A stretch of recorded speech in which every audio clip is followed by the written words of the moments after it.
to accept. Hello and welcome to Poetry LGBT Open Mic Night. It is Sunday the 4th of July, yes, 4th of July, and we are on Zoom with a fantastic fundraiser event to raise funds for Stonewall Housing. We have a fantastic lineup of poets for you today. They are all going to be sharing their words. I forgot to ask them actually when we were in our little VIP space, if you have any poems on housing or the lack of housing or homelessness, please do share with us today those poems, those pieces. But any poetry is welcome here at Poetry LGBT, because you know, it's such a pleasure to be able to hear your words. It takes so much courage to actually share your words in front of strangers, and it's a pleasure to hear. Each person has 5 minutes. I'll be using my gigantic sun timer as a timer. I'll have it in the corner of my screen like so. Each person will be spotlighted, so the best way to view this event is in gallery view. If you're using a laptop, gallery view is great because I will spotlight each person. So each person has 5 minutes. They might not use the whole 5 minutes. Once they have finished, I will unmute everyone. So I'll give you a sign like this where it says Andrina's trying to unmute you. You press yes, unmute yourselves, and give that person a massive round of applause. Yeah, if you can't make a lot of noise, because we do understand that it's not all the time we can be in a space where we can make a lot of noise. It might not be safe to do so. There are reactions.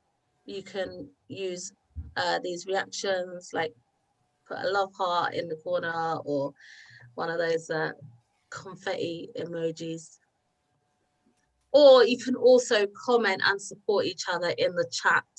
So the chat feature is here. The chat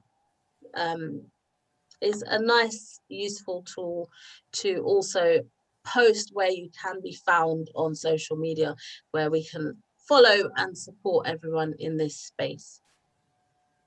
So does anyone have any questions before we start? No questions. I have a question. I'm just curious. I'm actually new to this site, so I'm Damien, and I posted an email earlier, but I didn't get a reply to it. Because I'm new to it, like the one question I had, you know, one of them was sorted because I'm here, but the second one was, what's the actual queuing for actually partaking in doing readings? Okay, so everyone, thank you. That's a good question. Everyone, and apologies for not responding to your email. That's terrible of me, but I'm glad you're here today. Everyone has been given a number. So all the poets and performers and creatives who are sharing their words with us today have been given a number. So my colleague here, Ben Ellis, will give you a number. You'll be number 17, I think. 17. Yeah, no, I'm just I'm just curious, because like, have you got allocated a full shop of readers for each meeting that you do once a month, or does it fill in right up to the day? It fills in right up to the day. Like, we have space for 15, but obviously there's 17 today, and it's fine. Like, you know, everyone gets a chance here at Poetry LGBT, even if it means I have to overrun by half an hour. It's fine. Oh, yeah, but that's okay. Look, yeah, you know, I haven't done live, you know, well, I have in one sense, but I haven't done live in this sort of sense in through Zoom, bar doing a WhatsApp group, and like not so much that I'm uncomfortable in my zone. That doesn't matter. I'll get through that once I open my gob. But you know, if I'm able to get in today, well and good. If it doesn't matter. You know, I can wait till the next month, and I'm easy. Okay, so I can leave it at that. So I leave that in your capable hands. Thank you, Damien. Thank you. I look forward to hearing your words later on. Short and sweet. Excellent. Yes, someone in the chat says, chill out, Damien. Yes, chill out. I've already had my coffee. Just enjoy it. Enjoy the space here. It is such a warm and welcoming space here. We are a community. Everyone is welcome. Nobody has ever shared anything homophobic or racist or ableist or anything in this space. The subtitles are on, so I've got subtitles going on right now. If you don't want to view the subtitles, there is a way to hide the subtitles where it says CC live transcript, and there's a triangle that looks like that. Click on the triangle and show hide subtitle. If there are no further questions, I'm going to carry on and start this fantastic event. So let me just mute everyone. And there's Jermaine, my partner Jermaine. I've moved the living room around today, so usually the background's different, but now you can see everyone walking around, which is a bit annoying, but hey, here we are. Jazz, please welcome to the virtual stage, Jazz Poetics.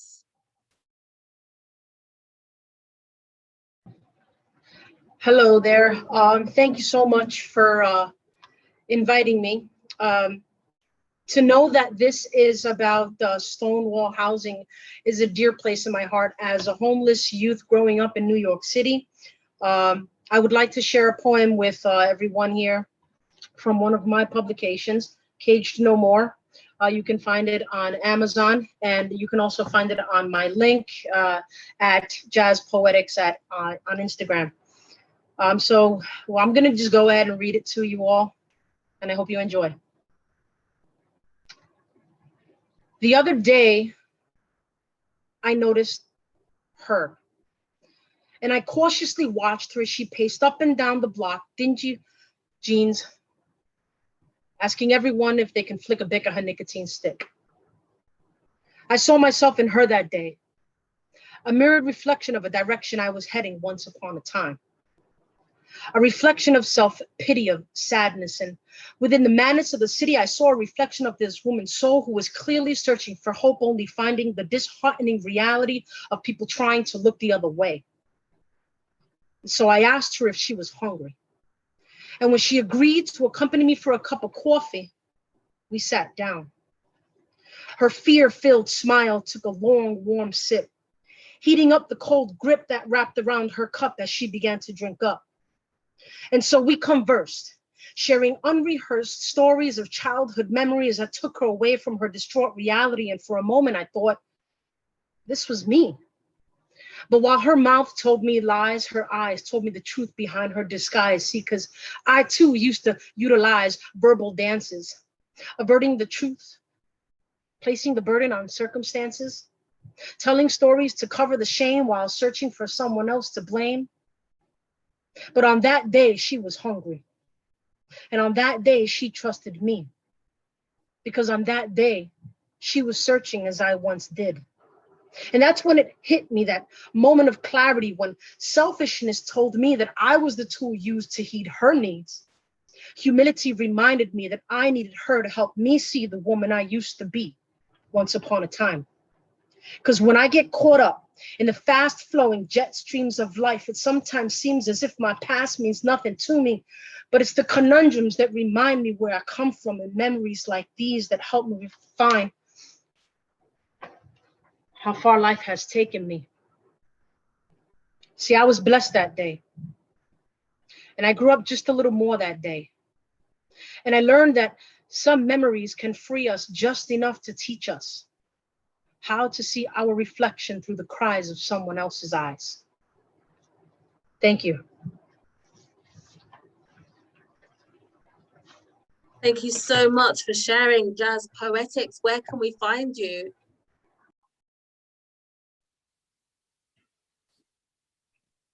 Where can we find you, Jazz? Oops, you're on mute.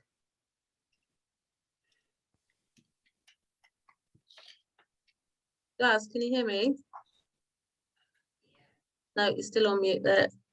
Yeah. Where can we find you? Where can we find you? At jazz_poetics, and the O is a 0 on Instagram. And again, the Caged No More, you can find that. It's my poems of my poetry collaborated along with short story of my experience growing up in the streets of New York City, overcoming and giving back to those who freely gave back to me. Thank you can find that on Amazon. Thank you so much. Please do put all the details of where you can find that in the chat. I'm just going to unmute everyone so that you can give Jazz Poetics a massive, massive round of applause. Yeah! Beautiful. What a fantastic way to start Poetry LGBT. And thank you so much for including a poem on the theme of homelessness as well. Lots of support there in the chat. Lots and lots of support. Please do keep supporting and sharing your words in the chat as well. Excellent. What a fantastic start to Poetry LGBT. Let me mute you all again and unmute George. And spotlight George. Hi. I think thank you so much for hosting this, and Jazz, that was an incredible poem. It was really heartfelt. I'm going to share something with you guys which I've recently written, and trigger warning is disability, homophobia, poverty, pretty much everything that we're going through at the moment collectively as a society. So yeah, okay, this is Small Hate Stops Big Change. I live on the borderlands of acceptability, met with hostility because I'm invisibly queer with a rare disability. These microaggressions I encounter each day almost prevent me from enacting real change, because whoever I'm with, people think my lovers are just a phase, a cure for a temporary malaise perhaps, and I get led astray by people who think I'm confusing. They say, you look normal, but you use a stick. Why is it you do that? You sick. You look fit to me. You're not my idea of disability. So I have to waste my time and fight for my right to sit down, stand up for accessibility in this town that used lockdown as an excuse to tighten the noose around our necks, us the ones our government ostensibly swore to protect, when instead we were met with neglect and less respect than you'd expect from elected officials. But who's the architect of our society if not me? Is it not us who, through our discussions of possibility, drive a force that shapes humanity into something stronger, faster, better? We're daft punks tearing fetters from limbs, saying from here on in, things will be different. It's friends and kin and love that will underpin these winds of change. So look outward. Engage with your community and act in service of that unity. It's an opportunity to strengthen the fragility of this world from the pain held toward us on every corner. Government borders mean no freedom from torture. Pretty says fuck it, deport them, and fascist supporters love it. They love their own brand of justice and law and order around the world. Hundreds get slaughtered in the name of peace while the planet gets warmer, but mourning her won't do any good when we continue to adorn her with oil rigs and transformers. Instead, transform her. Support her to support us. It's not about want, we must. Leave your adverts for trainers behind the starting line. Now's the time to design a new world and make it your shrine to love for one another and Mother Earth. Because we've gone for so long with a misplaced idea of worth. It's warped, given birth to the notion that around the world, kids living dirt isn't odd, when even that lad who has his eyes averted finds it disconcerting that people's attention is diverted from those who are hurting. So often it's asserted we should remain inert or chasing a pert bit of skirt, but there's capitalists digging for oil like pigs in the dirt, and pretty quick, in a shake of a dipstick, you'll be slick with diesel, sick of the sea sprawl, because even if you stick your head in the sand, soon we're going to be without land, seasick, homesick, wishing for a political party that had had us in mind when deciding whether to prioritize a fountain of oil or people's lives. We have to discuss these matters and gather together, take to the streets and preach what we know to be right. We only get one life, so fight for the next generation so they won't have the same sense of deflation. But how do we build a nation that's fair? Start by being aware. Stop finding disabled people inspirational for climbing stairs and thinking we only exist in wheelchairs. Acknowledge there's more we could do for refugees, that bombing countries doesn't make them free, that resisting arrest shouldn't make you bleed, that white privilege exists and doesn't just persist, it thrives, that queer people can't live their lives without fear because in 60 countries it's illegal to be who they are, but people make feeble excuses about treating this epidemic of injustice. They tend to focus on just us, just me. Humanity, the bigger picture is too large, so we leave bastards in charge who ruin us. We've got to look outside of us. I'll admit looking around can be enough to make you quit, because how is it all this shit is permitted to exist? The world seems split in two and the pain makes you exit your head for the second, but you forgot the keys, so now you're on your knees, stranded, open-handed at the door of your own mind, begging to be let back in again. And I get it, but who's the architect of our society if not us? It's not about want, we must build a new door, a new house, a new city, a new society founded on equality. Don't give up, help us build humanity. Thank you. Wow, thank you so much for sharing. A massive, massive round of applause for George. Hello. Incredible. Hello. Incredible. A lot of work. George, where can we find you? You can. I'll put my links in the. Sorry, I am shaky. I'll put my links in the chat. There you go. You can find me on Instagram and Twitter. Thank you. Please do put all your details in the chat. Awesome, awesome, awesome. People can be so judgmental, can't they? Gosh. Sounds like it might be an idea. Just mute everyone while I call Sam to the virtual stage. Hi everyone, it's good to be here. I'm probably going to go right up to 5 minutes. I've got 2 poems. I'm just going to say they're from a similar family. And one of them has got, in terms of trigger warnings, it's sort of about infertility, quite a lot of it. So the first one's called A Conception. This is the one with the trigger warning. A queen once struggled to conceive. She tried and tried, but still no seed. Her king was but a means to end her quest to make her life make sense. They went to doctors, saw wise men. The queen's letters were sealed and read. She cast her words into the void. Her wounds were bleeding blood that boiled. The king, meanwhile, was MIA. His eyes betrayed a vacant gaze.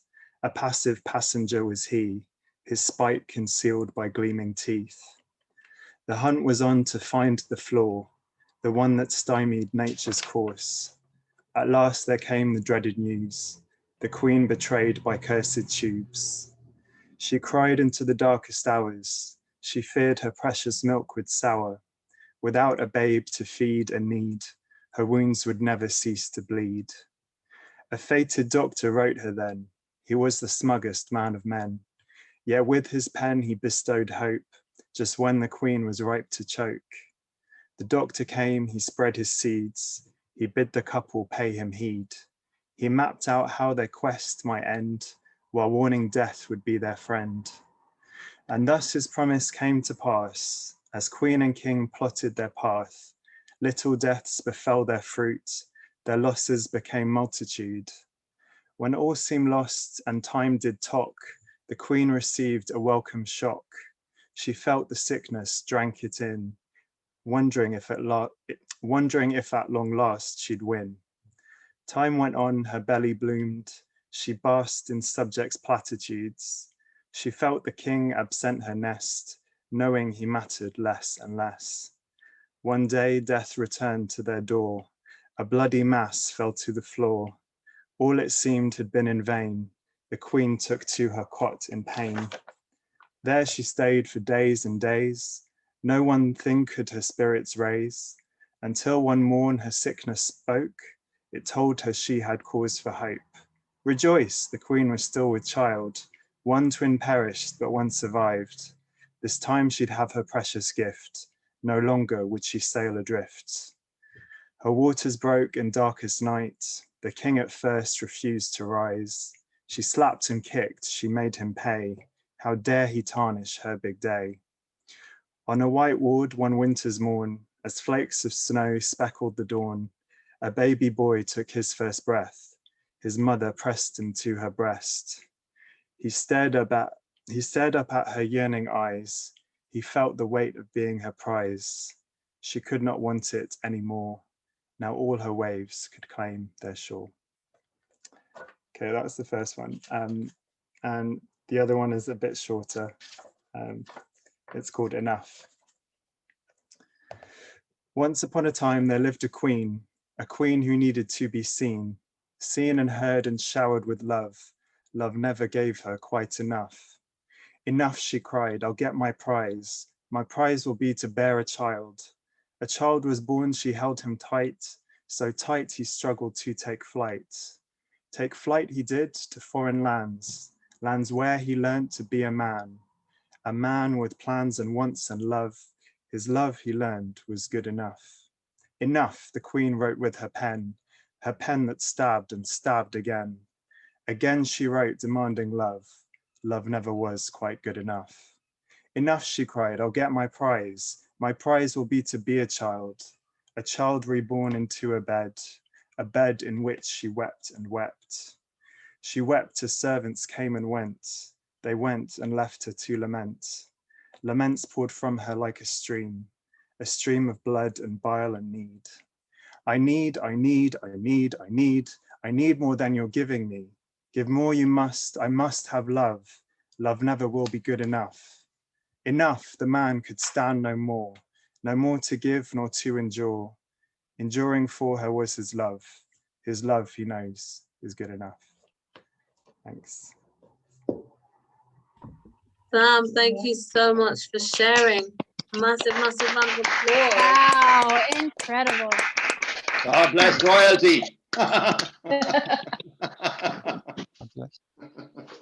Thank you, Sam. Where can we find you? You can find me in Brighton. I'm not on I'm not on any social media. I'm still trying to figure out how I want to like share poetry other than these spaces. But for now, yeah, I'm just gonna keep coming here when I can. Weston-super-Mare way, huh? Thank you. Hopefully we can find you at the first Sunday of every month on Poetry LGBT. We love hearing your words. Miss Tate. Okay, thank you. And I really enjoyed your poetry and the one before. That was excellent. Well done. This is Shetland Seasars between Scotland and Norway. Tempests nip at the cabin as if plagued by poltergeists. Defaced by banshees, shoots shovel to the rocky sea. Flumes helter-skelter swamps, there is a billy goat's gruff brig. Forests are a clune's wig. The rig's headdress as autumn shaves, a stream of subconsciousness is a sling. Architecture for poached pencils through pages and pepper sandwiches. A toon bigot upon shenanigans. Traffic is tiddlywinks, bus and taxi tapestries. The butcher, the baker and the candlestick maker's kit was hijacked by trick-or-treat highwaymen. Glass splinters, three-eyed blinks. The three men like fugitives. Wickets is where they lived. Where birds pick at their heads, or the matchbox buildings, beanstalk family trees, Viking vocabularies, Nordic dictionaries, a Gothic glossary. We must follow the White Snooker Bar, the Moon Meadow cheese. We will be deported for haying school reports like Jack and Ori. A ice cube turned into a dice. I will do sack grisses and bags of flour. Menus o Mad Hatter's type parties. Birds blackmail for breadcrumbs. Boats pendulum back and forth, like swings from south to north. Cabins spiral and smoke. Sailors in straitjackets are seasick. Fish swim out the sleeves. Ships really tossed and turned as the sulken North Sea kerned, sailing marshes and bogs, vomiting like wrung rugs. Boys yo-yo the skiffs, ping-pong a lasso bootless, sat at steps up over the cliffs, chiselled crags, ugly fists. Lairds took over the toon, one pinch at a time. Plisnims for the puns become gargles o' grime. And that is for my play. The original play, Literary Skullduggery, has been read by the Tron Theatre, and it's going to be reread in Motion Theatre. So I will share that with you when it becomes available. And I'm also the sequel will also be read in Motion Theatre. So again, I'll share that with you too. So here is some poems. Gills are dialect raps. A kettle boiled gale force poor sea o'er the dock. We bonds spit fair men course o'er glasses level rocks. Boats traverse the trails or shoals up on layers of maps. Isles are tins, cups and bowls, gales are dialect raps. Waves ladder stone to sop, nets are spun like webs. A coral kaleidoscope, strobes flood like the ebb. And gurnin gargoyles, evictions fae a trow's slum, recipes or rock-axed crumbs. Gurnin gargoyles freeze so glum, pit bugs pierced fae hulls o' plums. Blood the stream flavoured like rum, candelabra nips o' drams. Winds wine rumbles, tae humdrum, brocks are lick a scarecrow's tomb. Buildings rattle stone like drums, twisted rocks embed its gums. Sea and land's brawling rhythms, barometers skill tantrums. Nests o' ancient skeletons, shielded by heider curtains. Shipwrecks salute wee cannons, crofts hae layers lick onions. And four-leaf clover omens. At midnight, when the carriage turns into a pumpkin, critters will be freed from a cage, ending shenanigans. The pumpkin will feed poor people and those in homes like prisons. Baubles will be apples with guidance for the shaman. The streams will be saltires, holograms of seasons. Jungles like a mermaid's hair and four-leaf clover omens. Knights at the round table will drap out other weapons. Beasts will rock cots and stables with red carpets o' gardens. The world will be repaired for bands on extinction. Animals face despair, critters hide crucifixions. The drained and parched forests will soup juice seeped for pumpkins. Cleaning shores like fish untossed. Earth will heal its layers o' onions. Thank you. Thank you, Chris Tate. Massive round of applause for Chris Tate. Wow. Fabulous. Incredible. Thank you, Chris. Where can we find you? Well, I'll put the links in the chat. I've published 2 graphic novels, and that bit of the play will also be published. So I'll add that to the link, and I have things on YouTube too, so I'll add that as well. Definitely add that. Thank you. An audiobook. You need to add an audiobook to that as well. Good to fun. listen to your Yeah. voice forever. It's Thank lovely. you. Thank you. I can see the subtitles were struggling to keep up. but yeah, we were all listening attentively. Is that the word? Attentively. Yeah. Yeah. We were all very listening, very focused. Thank you so much for sharing. You're welcome. Thank you. Next, I'm going to call to the virtual stage, Ron McIntyre. Thank you. Let me just make my face look a bit smaller first. I've got 3 shortish poems here. They're all new. Some of them are kind of works in progress, really. But I thought I'd bring them out for a bit of a go. The first one's a bit of a love poem, and it's called Second Meeting. This is already mythology. The way you kiss me politely on the cheek, but then wait, not moving back, lips a breath away, without obligation, plausible deniability should I decline. Then we kiss in that car park as daylight flees. Teenagers yell, get a room. You hold both my hands in both yours, warm and electric. Complete the circuit, then kiss again, complete another. We grin at each other, say, this is a surprise, more of this, please.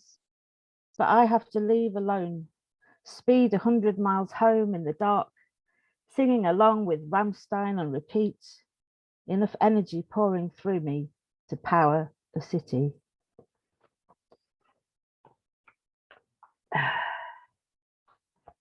Second one, content warning for a bit of swearing here. This one's called The Fuck Ups, and it's after a poem by Leah Lakshmi Peepsno Samarasena. My people are the fuck ups, the ones who could have and should have but didn't, who failed to be motivated by carrot or stick, who have gaps in their work histories with no explanations.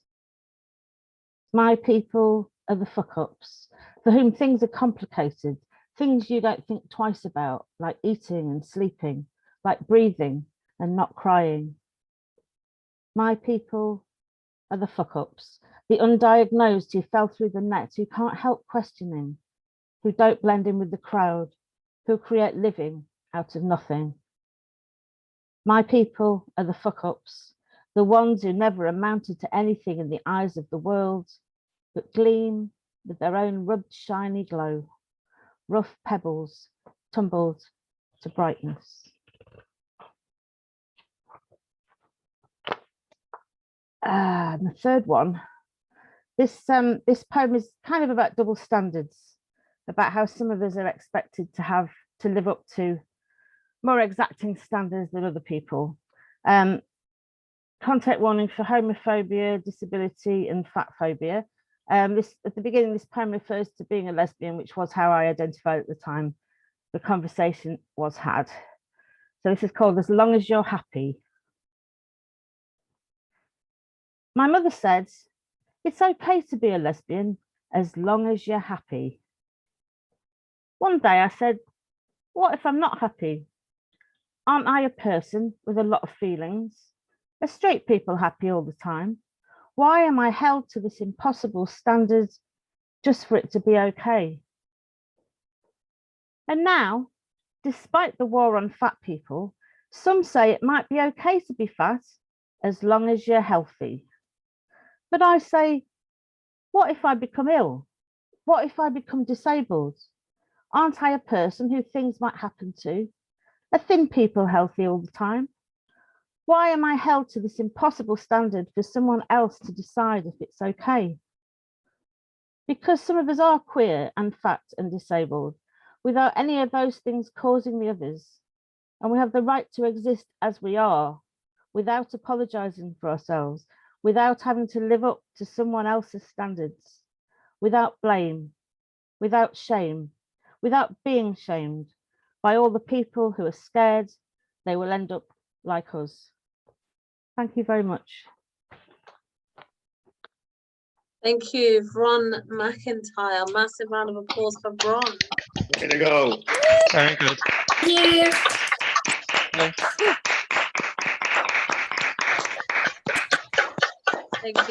Thank you. Where can we find you, Bron? I'll put all my details in the chat. Thank you so much for sharing. Gosh, you know, if we listen to people, we wouldn't do anything, would we? Like, yeah, people have so much to say. Like, just let us live in it. Just live how we want to live. As long as we're not hurting anyone, it's fine. Excellent, Bron. Thank you so much for sharing. Next, I'm going to call to the virtual stage Maisie. Maisie. Why can I not see Maisie? Wave at me, Maisie. I am here. You are there. Excellent. Let me spotlight you. Hello. Okay, second time here. I just want to say that I have 4 poems, relatively short. But the first 2 do have content warnings. First one is depression, mental health. And for the second poem, I just mentioned Brexit and lockdown. So if you need to mute me for those 2, please do. And I'll give you a wave when it's safe to unmute me. But the first one is depression.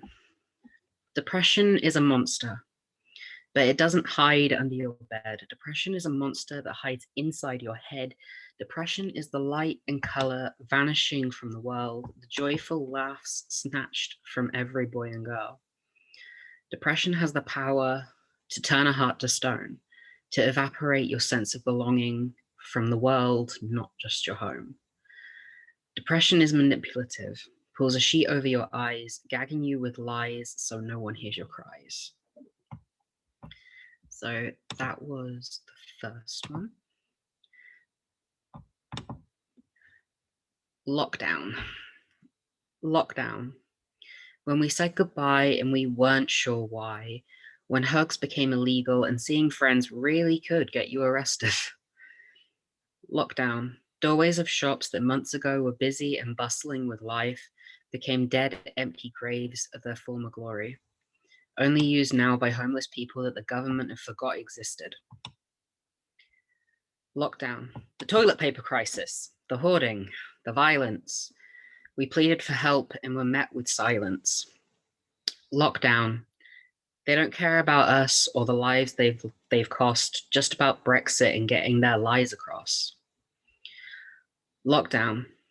Where neighborhood parties became police brawls and schools and colleges became hauntingly empty halls. Okay, this is the wave. Come back. It's okay. This one is kind of the first type of poem I've written like this, but here we go. I wanted to write a poem today, but while my fingers trembled above the keyboard like teenagers' parted lips beckoning me to move forward to give away my first kiss, my brain has given me a loading screen for about 20 solid minutes, and the tiny spinning circle is taunting me, laughing at my inability to come up with something new. So I won't think of something new. I'll write about the things that have been burrowing in my mind like a colony of moles on steroids. Number one, how do I make friends? No, seriously. I have no idea. So if someone could tell me as an adult with mental health issues, a learning disability, and doesn't drink alcohol at all, how do I make other adult friends? What I mean is, I'm 25. I still argue that cereal for dinner is totally acceptable. I watch cartoons daily. I love My Little Pony, SpongeBob SquarePants, and at 101 Dalmatian Street.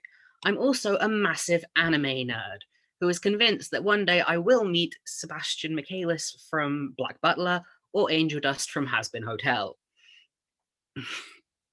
And despite my age, I will never stop looking at a park swing and desperately want to play on it. Number two. Sorry, tick. Number two. When did humans decide that judging people by their color was okay thing to do?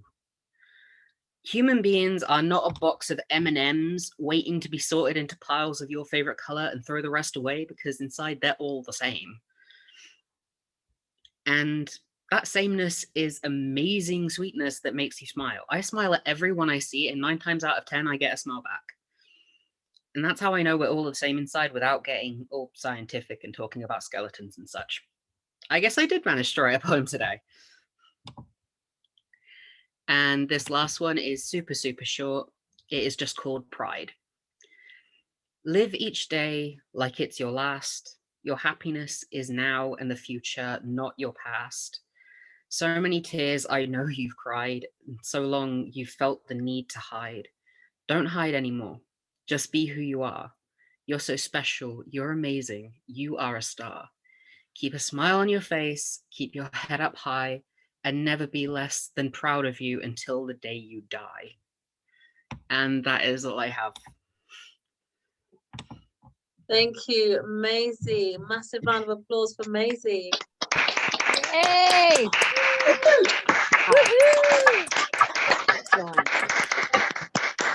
Thank you so much for sharing your words with us at Poetry LGBT this evening. Where can we find you? You can find me on Instagram at Maisie Wolf Poetry. I followed a few of the artists that have actually spoken already just now, but I'll put it in the chat as well. Thank you very much. Thank you so much for sharing, and please do put those details in the chat. Thank you, thank you, thank you. we're lucky, aren't we? We're lucky to be able to hear each other's words like this, you know, and so much of what we share in this space is so relatable, isn't it? It's so relatable. I can see some of you like nodding along when we're sharing. It's really special. It's a really special space.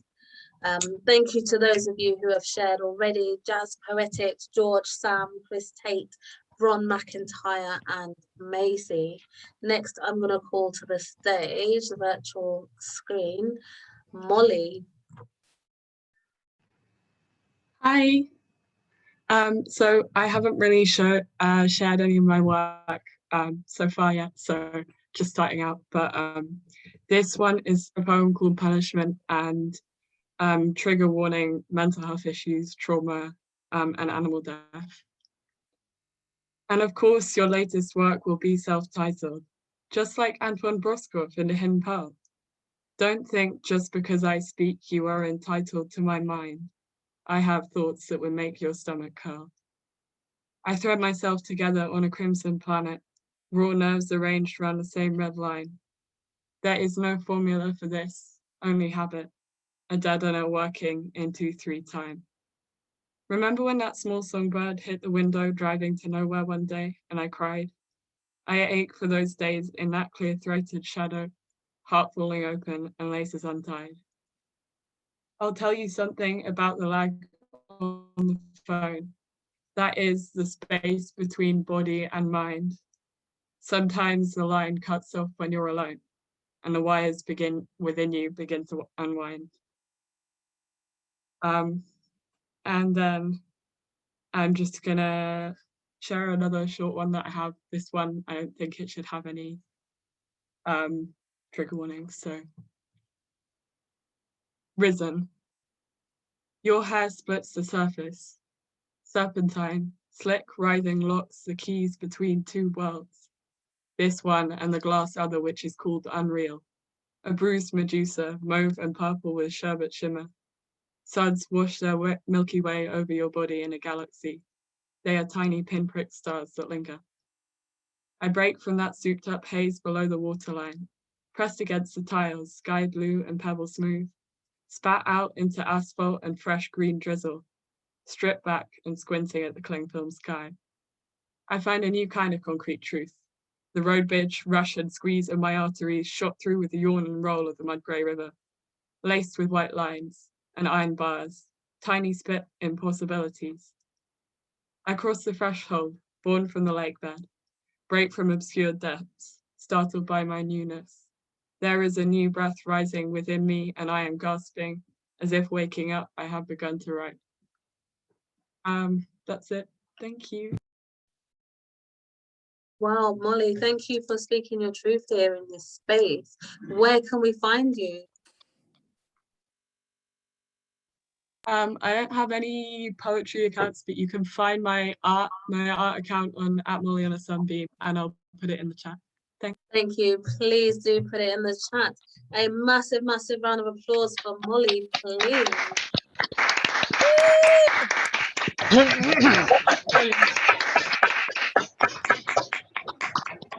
Hey, Molly. Thank you. Next, we are going to call to the virtual stage Hannah Schutzbach. Hello. Hi, I am Hannah Schutzbach. I've got two short pieces. This first one, I've slightly missed the what's it for Pride Month, but this is a piece called Straight Allies Flag, because I feel like low expectations are sometimes almost as bad as people being actively crap. Content warning for people being crap allies, I guess. I wrote this when I discovered that there is such a thing as a Straight Allies flag, which I just can't get my head around having your own flag to point out that I'm not one of you. That just seemed really weird to me. And with thanks to the poet Desiree for, I kind of nicked the structure from her incredible poem, Your Privilege. And this one's called Straight Allies Flag.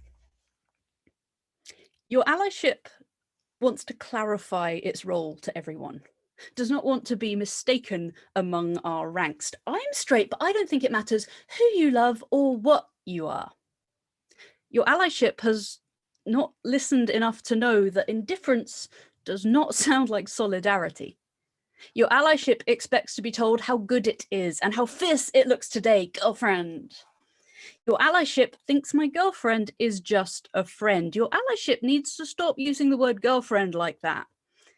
Your allyship expects congratulations for turning up at Pride, consumes the most consumable parts of our culture and messes up our pronouns, compliments us with a surprised, "Oh, I'd never have known." Your allyship assumes heteronormativity in the spaces we hold open for our other. Your allyship slams doors it cannot even perceive, but it's fine because some of your allyship's best friends are gay. Your allyship needs to grow the fuck up. Your allyship can now toddle about on its own, but is not yet ready to stand shoulder to shoulder.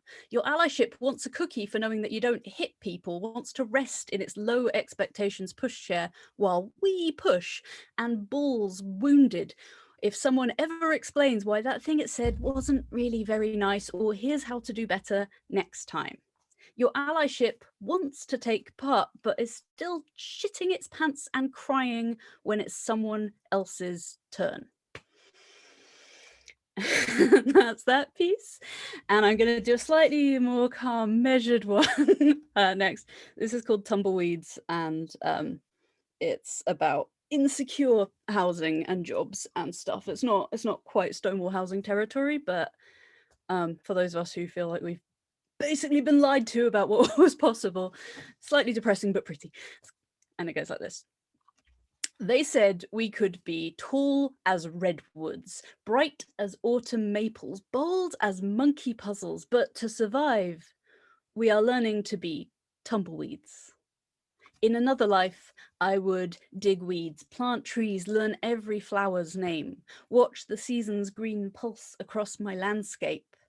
But we know we never stay long enough to see the fruits of our labour. So our gardens, if we have them, grow neglected, brambles, fag butts, plastic bags. We uproot after each season, each tenancy, each fixed term contract. Every time a phone is lost, we scatter new numbers like grass seed and hope the lawn will grow back as lush as before. In another life, we could be ecosystems, but here we ache to evolve fast enough to adapt to each new environment. New neighborhoods, new neighbors' names, register again for doctors, dentists, votes. We have grown calluses where others grow roots. We are stunted, bonsai. And they said we could be tall as redwoods, bright as autumn maples, bold as monkey puzzles, but to survive, we are learning to be tumbleweeds. Cheers. Thank you so much for sharing. Thank you so much for sharing. Hannah Hutzpah, everybody. Massive round of applause. Hannah, where can we find you? I am Hannah Hutzpah on all various social media, or Hannah_Hutzpah. I've got a Facebook page. If I can do a very cheeky plug, I also run an LGBT night. So this one, yeah, if people want to go to a thing on Wednesdays, Insight Poetry is a spoken word night that I host, which is also aims to be as intersectional and nice and no bullshit allowed. I can drop links to all those in the chat. Thank you, Hannah. It's Insight Poetry, isn't it, that you run? Yes, yeah. Insight. I always ask everyone, I'm always plugging away Insight Poetry in this space, because we need more events where we can all just like be able to be free to be ourselves, don't we? Excellent. Can we get another massive round of applause? Unmute yourself for Hannah Hutzpah.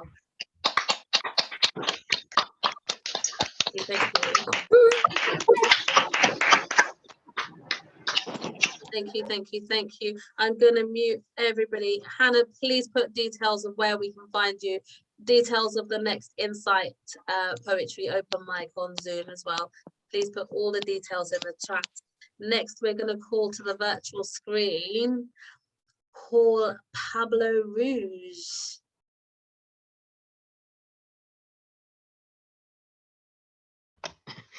Okay. Yeah, I've got 3 poems that I'd like to share with everyone tonight. Just on trigger warning, I wrote these poems in the immediate aftermath of the death of my brother. So trigger warning for, you know, issues of grief and death, and yeah, I'll just read them.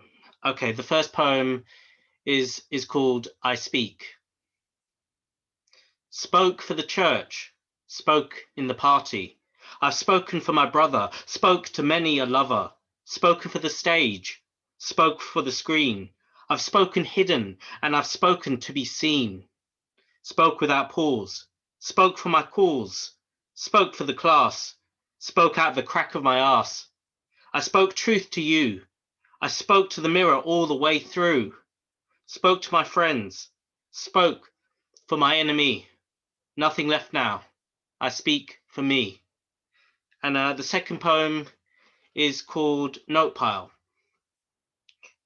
Receive with simplicity everything that happens to you. What then? It's the little things that hold true. Fact spawns fiction. The dance of the objective and subjective, intervention in my assumption of the hand that takes and the hand that gives.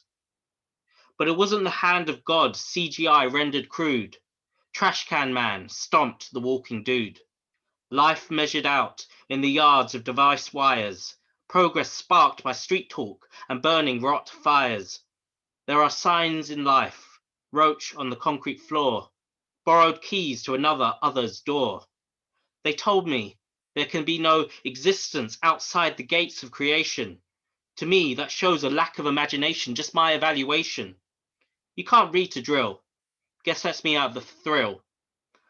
Sometimes I feel fat, got to be more active, but my mind burns ageless bones and I can hold an audience captive. Looked death in the face. That's not a metaphor. One day we'll all be in his place. All of us, a book of blood, open up and get read. We want to skip the sad bits, edit, keep our cred. But a butterfly that doesn't die is not a butterfly at all. So continues the life of Pablo Rouge, aka Paul. And the last poem is called I Understand. Made homeless by mum's law, I understand. Nights in the park, I understand. Living out of one room, I understand. Hustling just to get by, I understand. Waking up at 3 a.m. to smoke, I understand. Hearing your name through the headphones, I understand. Zombie walking on the ward, I understand. Getting so high you pass out, I understand. Watching other people pray, I understand. Hurting for your rep, I understand. Drop frames on stage and style it out, I understand. Broke and brazen, I understand. Medicine, psychosis, adrenaline, love, hate, the grey, grimy grace in between, I understand. I do. I don't roll like that no more, but I understand. No, I'm not you at all, but I understand. I'll always remember you. Understand? Thank you. Glad to be back. Thank you, everyone. Thank you, Paul Pablo Rouge. Lepa, where to find you? Awesome.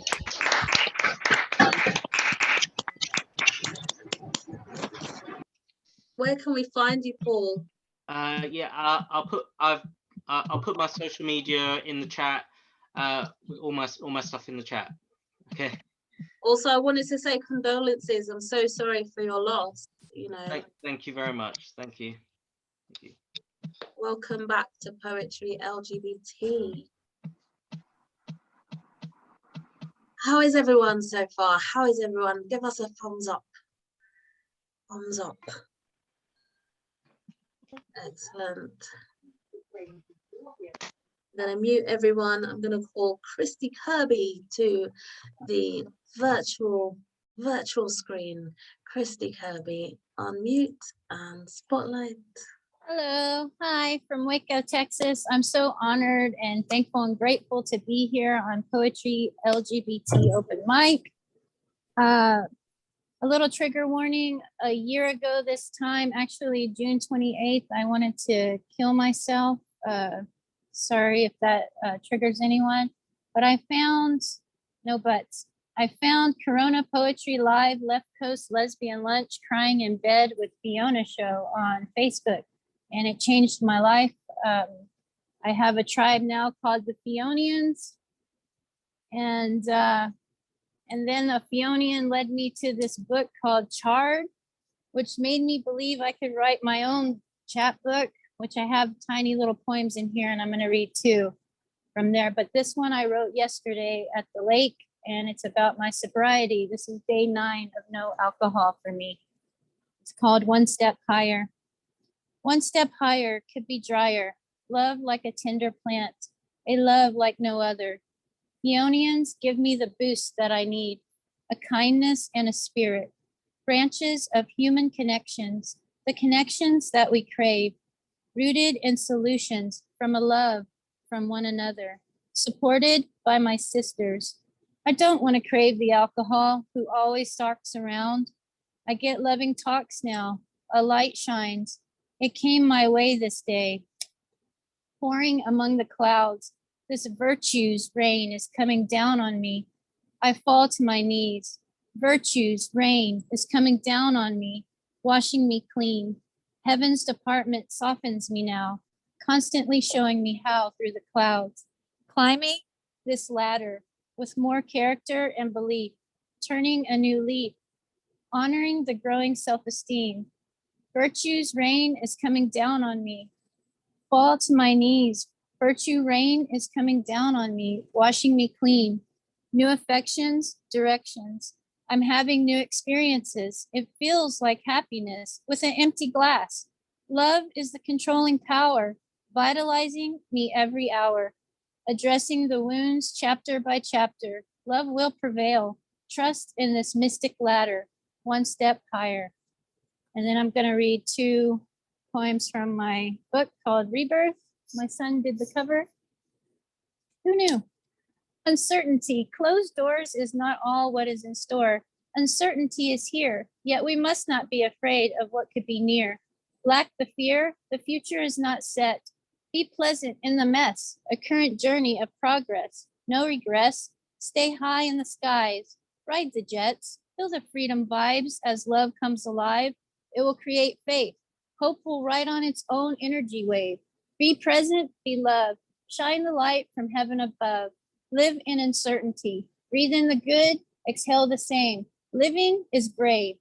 Let our words be of harmony, a transformative expression. Women and men have discipline. Circulate, influence, improve human confidence. Become your favorite person of interest, a charmer. Keep growing in uncertainty. The door keeps closing, but another one is open. Continue in uncertainty. And then this one's called The Love Force. The love force, the key to what is human race.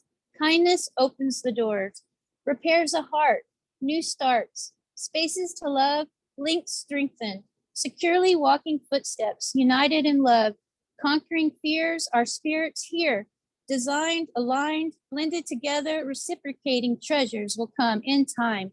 It is all in the waiting. Patience is the loving space we are creating. And thank you so much for this. Wow, massive round of applause. Wonderful.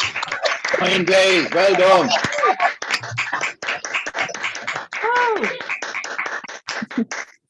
Christy, thank you so much for sharing your words with us. And, you know, it's just so beautiful that, you know, one action leads to another action to another action. And we're all connected, aren't we?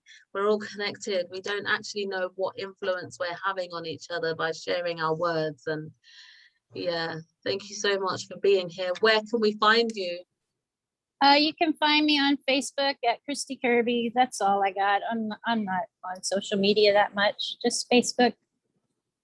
Thank you. Can we get another massive round of applause for Christy Kirby, please?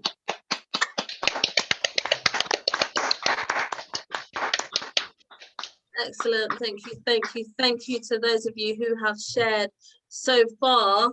I've been totting up how much we're raising for Stonewall Housing, and so far we have raised £78 so far, and that's through PayPal, OutSavvy, Eventbrite. Keep those pounds coming in. We want to try and raise as much as we can. Claire from Stonewall is here.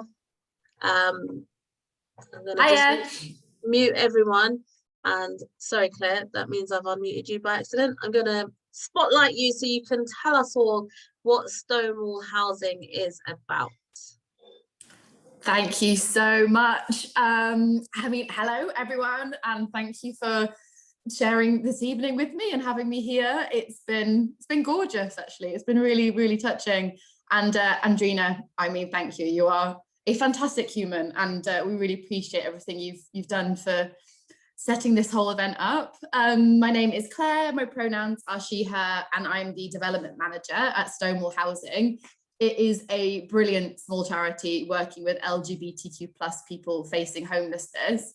I'll just say a few words about the work that we do to give you a little bit more of an insight, and you can go away and hopefully tell people about the work that we do. Would be wonderful. So we are the only LGBTQ+ housing and advice service in the UK that works with all ages.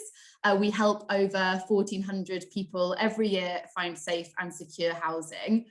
So lots of these people have escaped abuse, violence, they've faced discrimination after coming out or being outed by someone else. Some will have been kicked out of home without a chance to pack a bag, grab their passport, particularly for those younger people, all because of their sexuality or their gender identity. So as a charity, we provide a range of services. We have a free and confidential housing advice helpline for people of all ages to just to get some insights and some expert advice on what they can do about their situation. We also have a safe accommodation scheme, and that houses 40 young people for those young people who don't have a home to go to. We have Jenny, and she is an incredible mental health advocate, and she fights every day for our service users to be heard and understood. So some might be really struggling to get the help they need from their GP, for example, and that's when Jenny can step in. We also have a domestic abuse specialist called Helena, and she's a force to be reckoned with. She's fantastic, and she provides expert advice and support to those people who might have experienced abuse at the hands of their partners or other family members. We exist because we know that LGBTQ+ people are disproportionately affected by homelessness, and that's across every age group. We know that many are fearful of disclosing their sexuality or gender identity to other services. Sometimes someone might have disclosed something and actually then had quite a negative experience.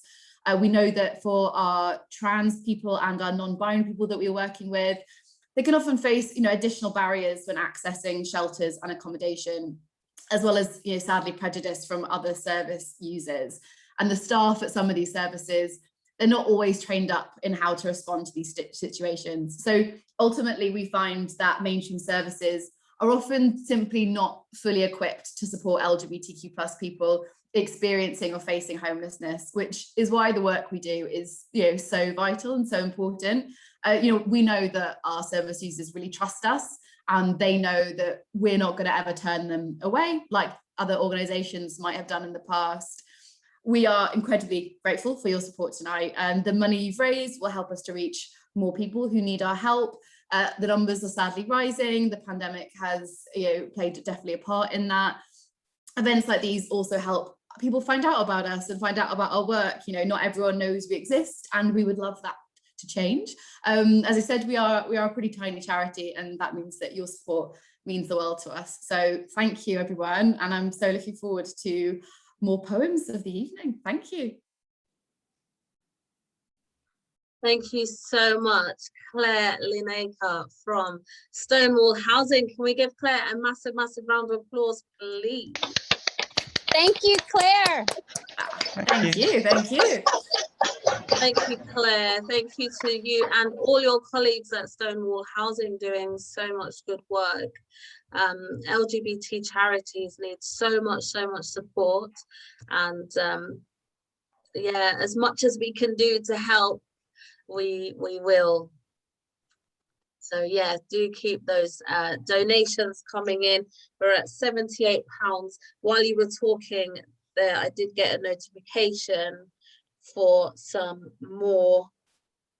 There's an extra £5 there and £5 there, so that's, my maths is £88 so far.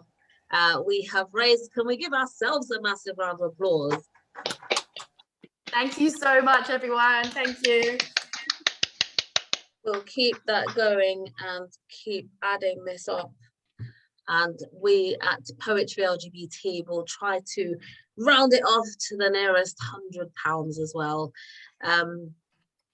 Excellent. So we're at a point now where we're going to take a break, but I would like you to give a massive round of applause to everyone who has shared so far. We've heard from, hang on, one second. When I say Claire from Stonewall Housing, then we give a massive round of applause, yeah? So far we've heard from Jazz Poetics, George, Sam, Chris Tate, Ron McIntyre, Maisie, Molly, Hannah Hutzpah, Paul Pablo Rouge Leper, Christy Kirby, and Claire Lineker from Stonewall Housing. Can we give them all a massive round of applause?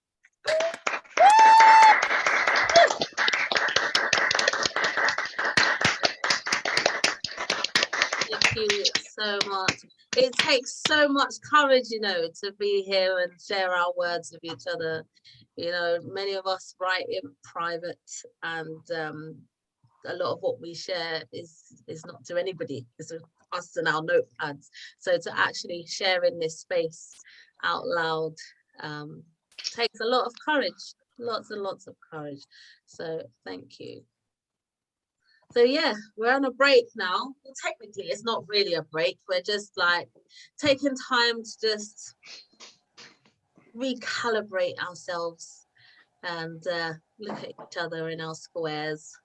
And what else are we doing? Maybe checking in with each of you to see where you're signed in from. Who wants to unmute themselves and tell us where are you? I'm in Edinburgh right now. But I'm from Perth, Scotland, but right now I'm in Edinburgh. So. Excellent, thank you. Is there anywhere else, anyone else from Edinburgh, Scotland? Kirsty, you're the only one from Scotland at the moment.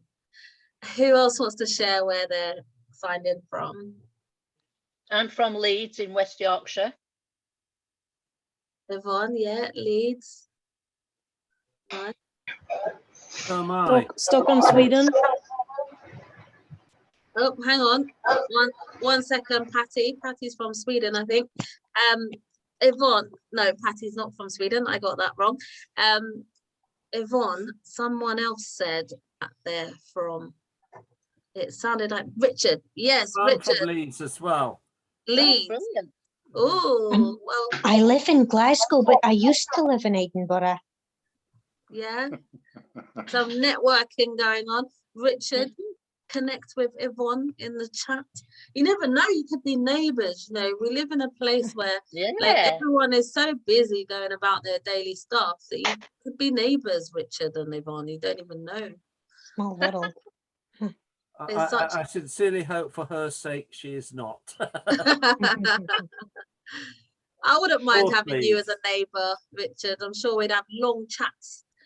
Long chats. Oh yes, about all sorts. We would indeed. But all I will say is it's North Leeds and leave it at that. Yeah. Is oh, hang on, Leeds. I'm gonna go to Leeds soon. Hang on, Leeds. Let's see. Yeah. Brilliant. I've been invited to Leeds sometime later on. I'm old-fashioned. I'm looking in my diary to see. Yeah, I've got a diary. Where this Leeds. This Leeds, I hope it is Leeds. No, it's not Leeds, it's Northampton. Oh, totally different place. You got me all excited then. Yeah, no, it's Northampton. I know, anywhere out of London just seems really far away. Right. Is anyone else away? Patty. I'm from Massachusetts. I'm only an hour from Northampton. Oh, wow, far away. No, I think we're talking about Northampton in the UK. I know, well, we have a Northampton. It's the lesbian capital of the world here. Oh, wow. I better make note of that. Northampton, lesbian capital, yeah. Northampton, Massachusetts. Very popular. Yeah, gee, we've got to go there. Yeah, I live in the Berkshires. Nice. So that's where you're going next, Andrina, right? Yeah. Lesbian capital. Northampton, Massachusetts. I can't even pronounce it, but I'll get there one day after lockdown. Yeah, that's far, far away. Who else is far, far away from London? New York City. Jazz, New York, miles away. Isn't Zoom's beautiful though? Because look, we can all be absolutely queer selves in one space all over the world. You know, when Poetry LGBT goes back to being in a live space in South London, our event is going to be on Wednesday the 27th of October in the live space, but we're also going to keep these virtual spaces on the first Sunday of every month. Yeah, just so that it's just nice that we can keep connecting, and we'll just keep doing that for as long as everyone wants to attend. We'll keep going. We've been going for 6 years already. I'm sure we can manage another 6 years of monthly events. Jeez, but yeah, sorry, Damien, what was that? I said, Jesus, I'm getting old. 6 years and 6 years. Yeah, I'm actually from Ireland, so you know, come over for, well, as I say, the world is my oyster. You know, I don't have any barriers or fences around me, like, you know, and Zoom is another tool to actually express that out there, you know. So I got this link through a good friend. She's actually on here tonight as well, and it's great to get this link, which I'm very appreciative of, because I've been trying to get out live, and because of this godforsaken flu or bug or ailment or whatever you want to call it, it's crucified all that, you know. So it's another outlet, which I'm grateful for. I wouldn't call Zoom beautiful, but it's a very helpful tool. You know, it's the people that get onto it is the beauty, you know. But that's another journey. I'll write a poem about that one. So thanks for having me on. I look forward to hearing your words, Damien. Definitely. Yeah. It's nice though, isn't it? It's just nice that we can be connected in this way. And before the pandemic, I'd never heard of Zoom, so here we are. Yeah, excellent. So, Richard. I'm just going to leave a link to Even, to a contact in Leeds, because there's a lot of lesbian poetry and that sort of thing going on in Leeds. But the person who does it is a gay man called Keith Hargraves. There's a wonderful man, and there's a trans woman called Pauline Fleck. So I'm going to leave Even a contact to Keith Hargraves, and then he could put you on to Mesmac, Sage, and lesbian poetry circles, if you'd find that helpful. Brilliant, yeah. Yeah, and they're very friendly, very, very helpful. And the ladies are very, very charming. They put up with me for some reason, but there it is. Okay, so just keep a watch on that. I'll try and get his address now. He's been on the site, by the way. Yeah. Thank you. Love a bit of networking and sharing there. Right, so that 5 minutes went real quick. So we're going to carry on now, because we are still to hear from Kirsty Taylor, J. Rosanna, Cleo Lowe, Candy, Al, Richard Smith, and Yvonne Ugart. If you haven't heard your name and you want to be added to the list, let Ben Ellis know and Ben will add you. So has anyone got any questions before we carry on? No questions. Okay. I'm going to mute everyone and call to the virtual stage Kirsty Taylor. Hello. Oh, so odd having my face really big. Thanks for having me. This is my first ever poetry reading, so I'm quite nervous, but I'm excited. The first poem I'm going to share is one I wrote a while ago on International Women's Day. I'm going to try and do 3, bear with me. And it's kind of a little bit linked to homelessness, but it was written on International Women's Day, so it is also linked to that. So trigger warning, it might have mentions of sexism and things like that, but I'm just going to go for it and see how we go. March 8th, 8th of March, March the 8th. We as women must support each other. We as humans must support each other.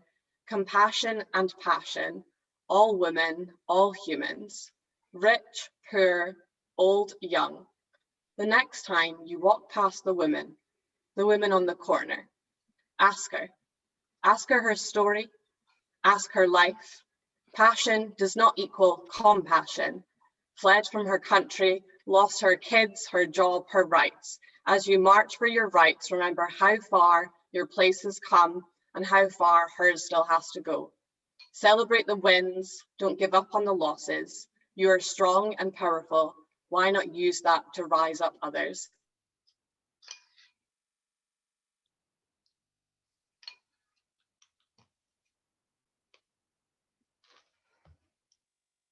Make her feel women are humans, humans are women, no matter what race, class, or birth sex. So stand together today and celebrate, but don't forget about the women on the corner.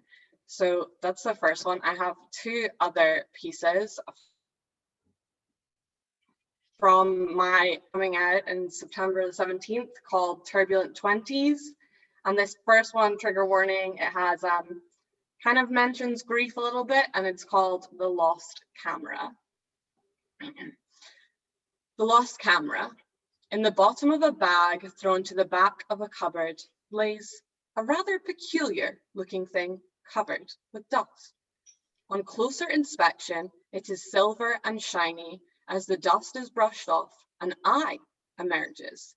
A vessel of memories has been retrieved. It is a modern day time capsule. It lays dormant on the counter for a few days. A decision has to be made. Are these forgotten moments ones that you wish to remember?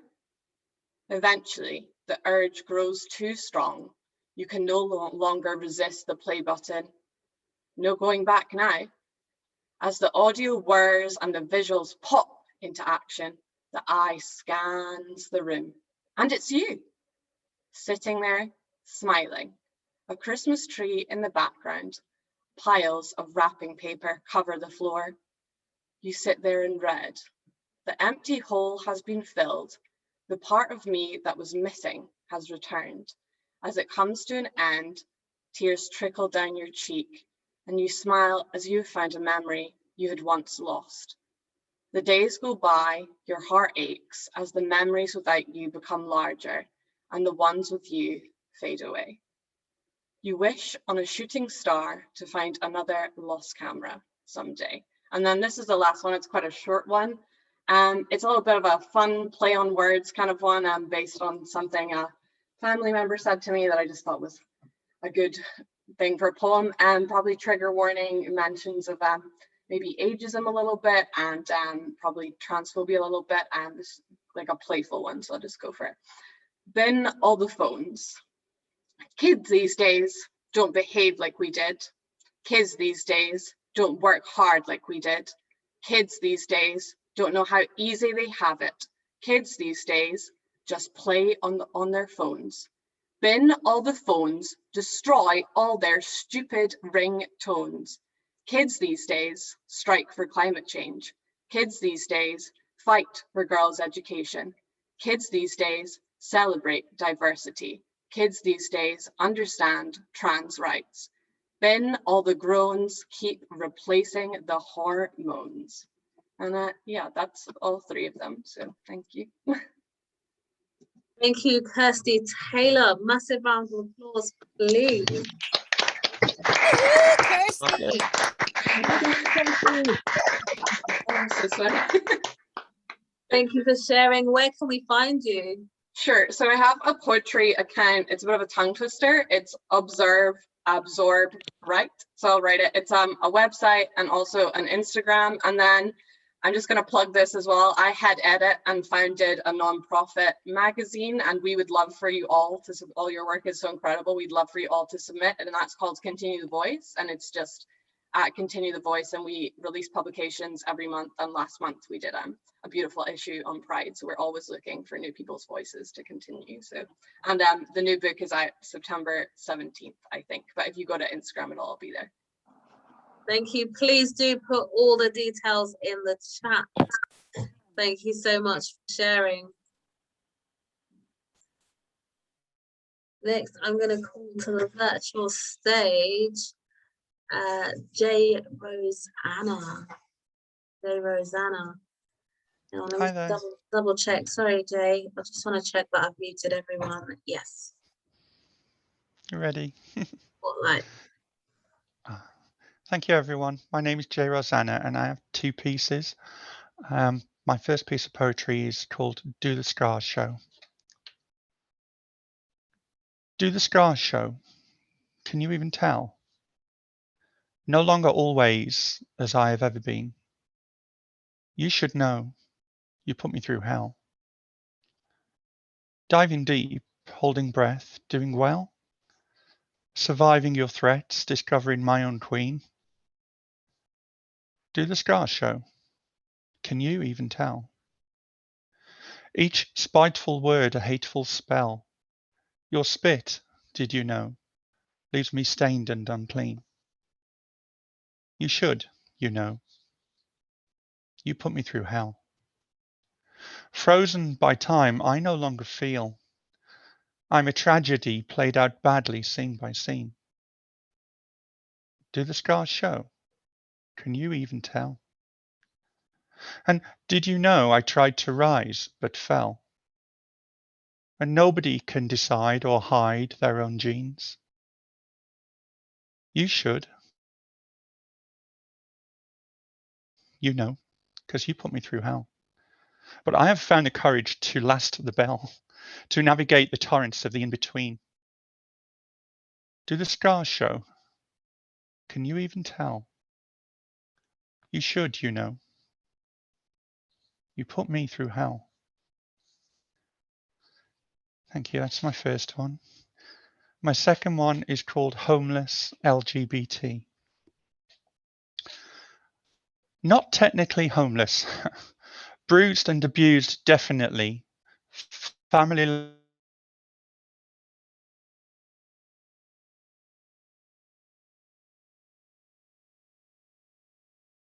less, most likely, for this to see. I'm also a little nervous. And if you are here to take something from me, I offer no resistance. And your offer of a half-eaten sandwich, the answer is no, but thank you nonetheless. I'm gluten-free, you see, because some things you can't see. Like, I'm also LGBT and I'm on the spectrum. But that's not what you see. You already labeled me homeless. Did you even see me? My life should feel free equally. I think that's what they say how inclusion should actually be. Not all warm and fuzzy and labely. I just want to experience what it means to just be. To buy my own lunch without judgmental stares at me. But not today. Not for me. Because I'm homeless and thank you, but I don't drink tea. If you were to stop and ask, what do I really need? Beyond all the things and your good deed. A safe home, free from fear. Where I can be just me and find others who long to be with someone who, like me, wants to live their life gracefully. But tonight, I need a place to sleep where the rain doesn't soak too deep, where people might give me space and maybe insult me to my face. Oh, and as for your question, am I LGBT? Am I gay or bi?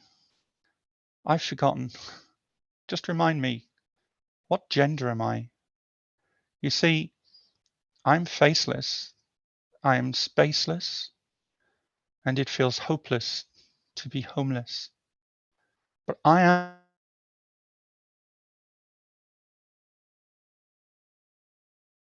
am proud to be me, and I will help you if you let me.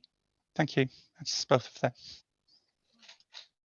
Thank you so much for sharing. Jay Rosanna, where can we find you?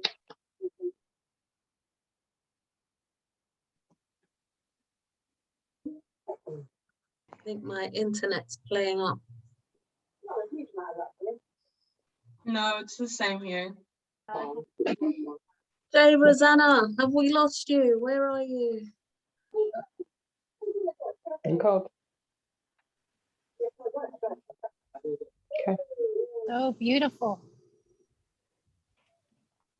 I think we've lost Jay Rosanna. Oh, your internet went for a little bit there, Jay. I'm back. Can you hear me? Yeah, we can hear you now. Oh, where can we find you? I'm mostly on. And frozen again. No, your internet's gone again. YouTube. Please, Jay Rosanna, please type your details in the chat, and everyone else, please, can we give And Jay Spotify, Rosanna? but Can we give Jay Rosanna a massive, massive round of applause? Massive. It was beautiful, stunning.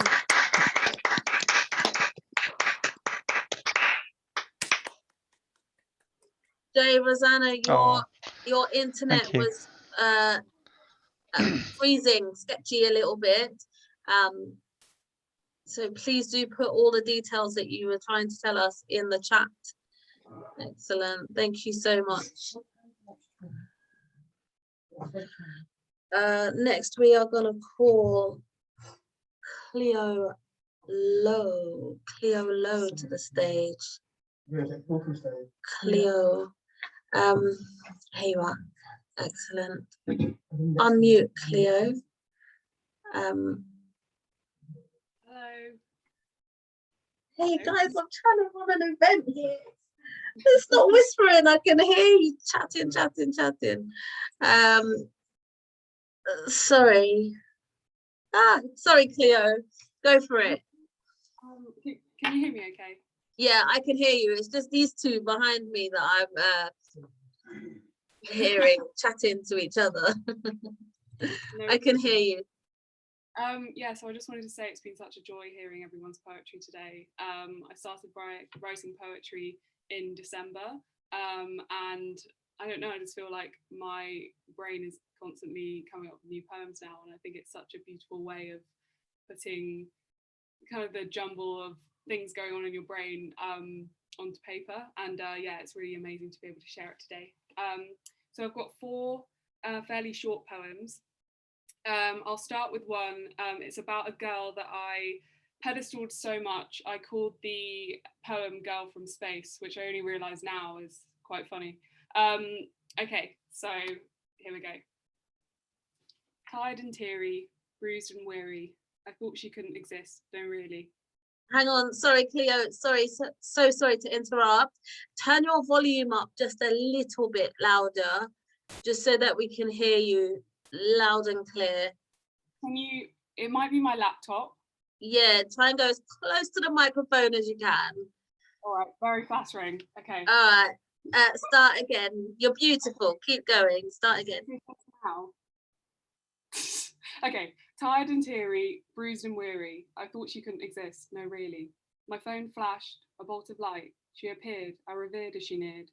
Swallowed my heart, beating deep in my throat, felt it stuck like a sugar pill, the shape of an 8th note.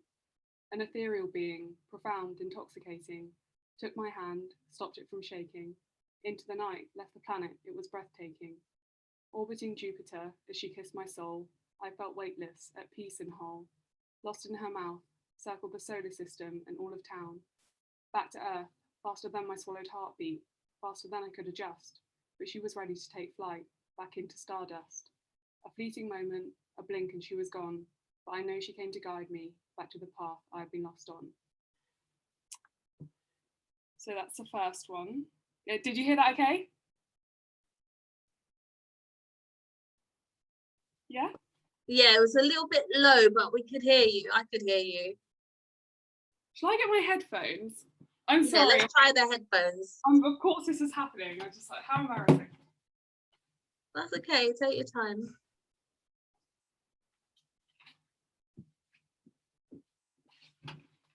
Right.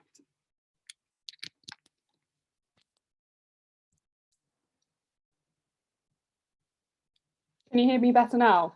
Yes, much better. Did you hear that last poem, right? We want to hear it again. We want to hear it again now that it's like full high definition sound. Thank you so much, my love. Like, that means a lot. Okay, so what I was saying was this poem is called Girl from Space, and it's about a girl that I pedestaled so much that I called the poem Girl from Space, and I only realize now like how ridiculously I pedestaled her. So anyway, so tired and teary, bruised and weary, I thought she couldn't exist. No, really. My phone flashed, a bolt of light. She appeared, I revered as she neared. Swallowed my heart, beating deep in my throat, felt it stuck like a sugar pill, the shape of an eighth note. An ethereal being, profound, intoxicating, took my hand, stopped it from shaking. Into the night, left the planet, it was breathtaking. Orbiting Jupiter, as she kissed my soul, I felt weightless, at peace and whole. Lost in her mouth, circled the solar system and all of town. Back to Earth, faster than my swallowed heartbeat, faster than I could adjust, but she was ready to take flight, back into stardust. A fleeting moment, a blink, and she was gone, but I know she came to guide me back to the path I've been lost on. So that's the first one. The second one, trigger warnings for addiction, death, suicide. Okay, there is something elegiac about breathing in smoke for pleasure, but I'm 25, so I'll worry later. We forget our mortality though, until someone we know, or don't, has the life knocked out of their lungs. I think back to a girl I saw once, out cold in the street. A bus had taken her from the day that I changed my sheets, scooped the crumbs out of the butter, paid an overdue council tax bill, and marvelled at a spot on my chin, how it could be both huge and tiny when compared to you, Ice Cutie. I thought, fuck it, I could be out cold too. I may as well fill my lungs, fill my veins, fill a bath with Smarties. Of course, the thought was fleeting. The days feel long, but the years pass before you know it. Tomorrow's probably going to happen, and I'm sober now and have to live with it. So I go to bed with an empty bath, get some rest, wake up again in that little space between birth and death. The next one is untitled. This is a game she plays, but I'll dance anyway if she'll touch my face one more time. She knows I'm hers, and I'll pretend she's mine. I hold on to her shoulders, but there's no spine. She knows I'm hers, and I'll pretend she's mine. 2 moves forward, 1 move right. How can words this sweet cut like knives? But there's no fun in care. I want her to align. She knows I'm hers, and I'll pretend she's mine. Keep dancing with me. I forgive her every time. She knows I'm hers, and I'll pretend she's mine. A familiar feeling, need her to be unkind. I know this dance, and that she'll never be mine. And then the last one is called, where did it go? An Ode to One Night Stands, Lesbian Edition. It's got one like graphic line in it, just to say, okay. Let's play love for the night. I'll meet you at the station, spend 10 minutes cleaning my bedroom. Open the door, let ourselves in. Oh God, please ignore the bin. Up to my room, chatting as if we didn't match at noon. I'll get us a pizza, which kind of defeats the, you're giving me head. How'd we end up in bed? Kissing my tummy, telling me something funny. This doesn't feel fast. My God, connection at last. Let's play love for the night. So calm, your unfamiliar palm, brushing my underarm. You stroke my neck as we move to the next subject. I kiss your nose, like a girlfriend, I suppose. Let's play love for the night. Doesn't have to be for long. In the morning, we'll be gone. See yourself out the door. I don't want anything more. We both know it's some fun while we wait for the one. Let's play love for the night. Thank you, everyone.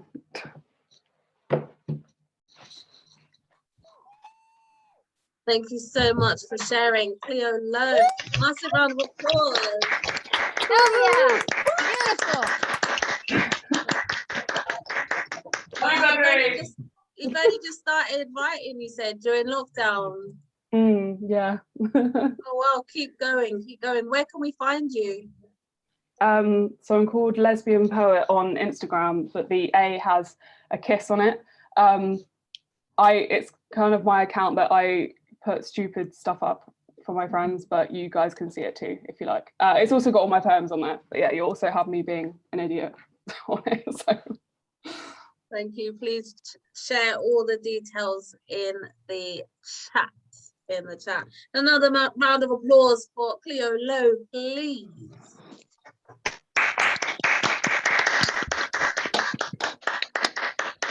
Thank you.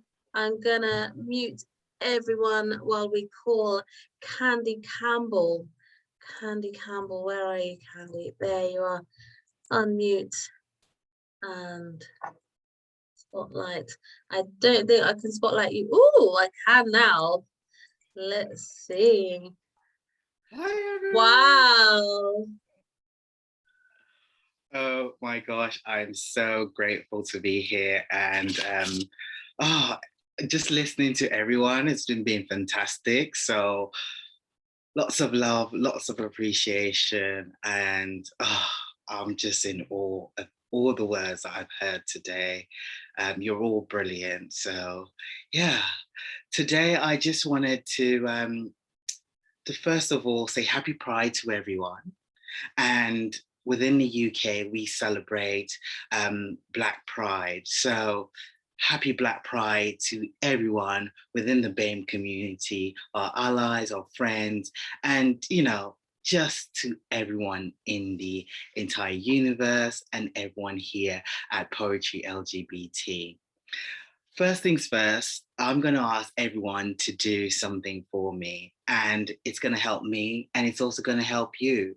So first things first, I want you to give yourself a big hug. Just squeeze yourself and say these words. I love me. Go on, do it. I love me, because you are loved. It's just one of those things that we just need to remind ourselves that we are loved and we are amazing. So with that being said, I'll jump into my poem for today. You are loved. You are the greatest love. No one can compare. You are the greatest love. That's why you're here. You are the greatest love. So bold, passionate. Oh yes, you're queer.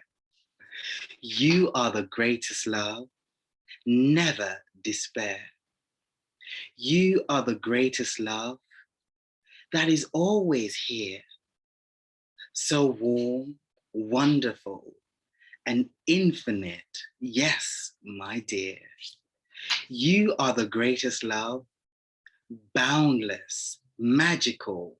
Did I mention you are queer? You are love. Oh yes, you are my dear. So I just wanted to say these words because as queer people, we're often told that we're not good enough and we're not accepted in spaces or among friends or family because of who we are. But we are loved. You are loved. And the greatest love, as our Whitney Houston said, is within. We are love. And I also wanted to say, with it being Black Pride celebration within the UK, I wanted to point out that we need to protect our transgender community within the LGBTQ family because they started this, they fought for our rights. We stand on the shoulders of giants such as Marsha P. Johnson and so much more. As you can see today, I wanted to show my pride and I wanted to celebrate and honor Black, transgender, woman, man, whoever you identify as within our community. Because, as I said, you are loved. We are loved. And yes, we are queer. Thank you. Wow. Love you, Candy. Love you.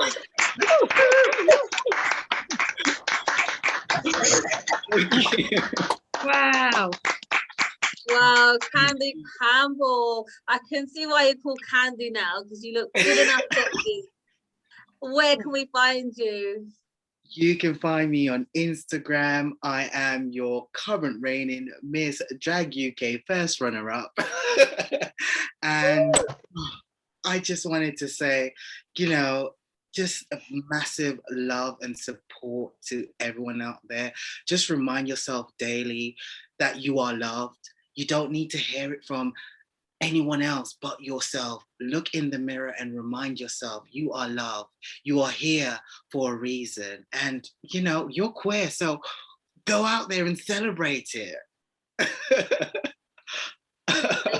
Thank you for sharing such encouraging words, you know, and we do need to hear that sometimes. We do need to hear that, because it's so easy to tell ourselves negative things and talk badly about ourselves and feel bad about ourselves and stuff. So we have to be. Smells bad, doesn't it? Yeah, Smells bad. Yeah, we have to be intentional in actually just saying positive affirmations to ourselves and speaking gently to ourselves and stuff. So it's really nice, Candy, that you've reminded us of that today. And yeah, we are raising money for Stonewall Housing, and like Candy was saying as well, like LGBT people are affected by all sorts of atrocities. So the more that charities can have money to help them keep going, the better it is, the more they can do. So far we have raised £126. So keep donating if you can. That's quite something though, considering there's like 38 of us in this space. So I'm really pleased. Thank you so much.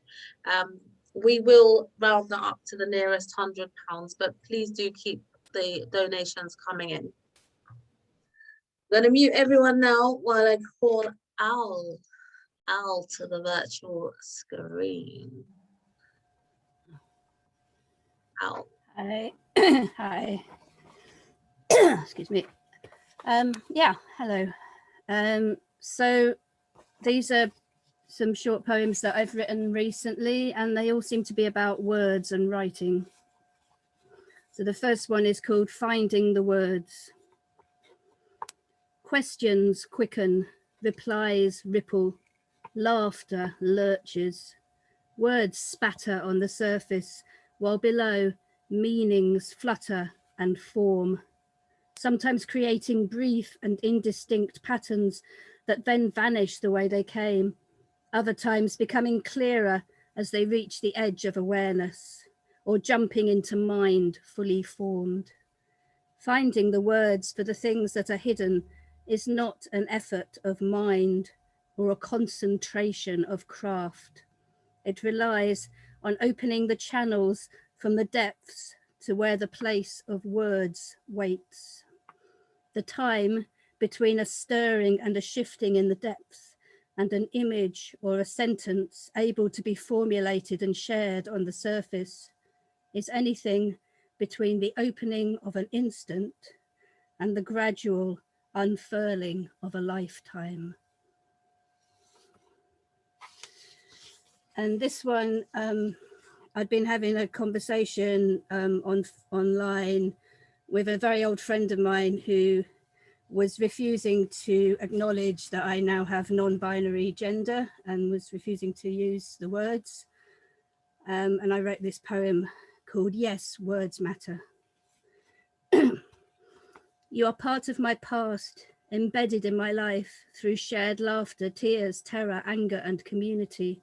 We have shared bodies, minds, music, ritual, and action. We are connected in many ways. And yet words matter. Your capitalizations and exclamation marks that fill our messages feel to me as if you're shouting at me, harassing me. I feel hurt and that I need to close off to protect myself. I feel that you don't care about me, are refusing to accept or try to understand the me that is now. I have an image of you crying over a skin that I have shed, while I stand next to you saying, look at me, look how vibrant and strong I am now I have shed this skin. Yes, words matter, and your refusal to use the words that matter to me now is painful. I feel raw, frustrated and sad. And yet I feel your sadness and confusion.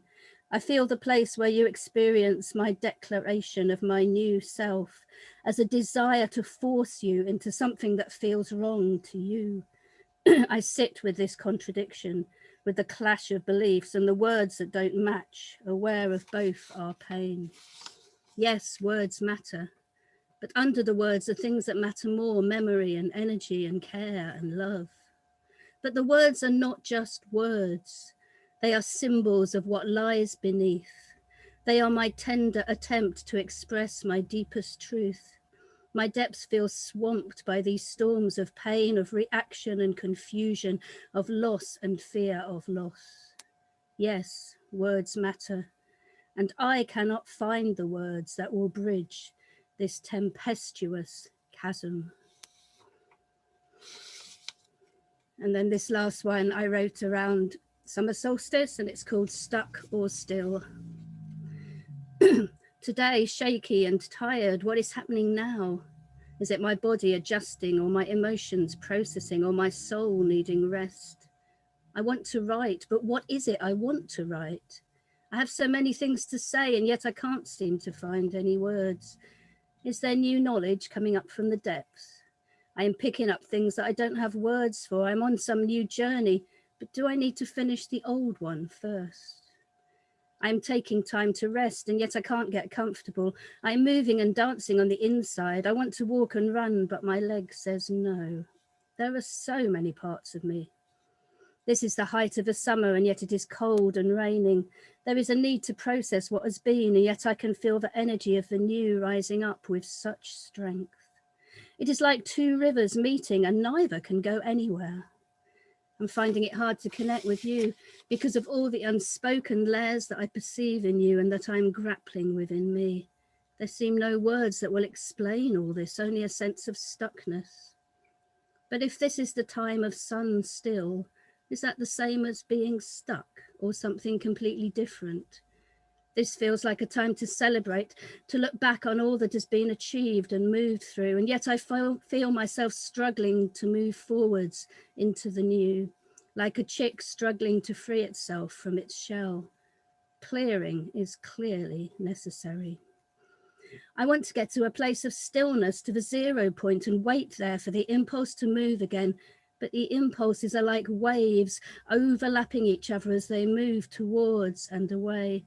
And the past is still working itself out in the present in ways that I have not anticipated or imagined. Thank you. Thank you, Al. Beautiful. Beautiful.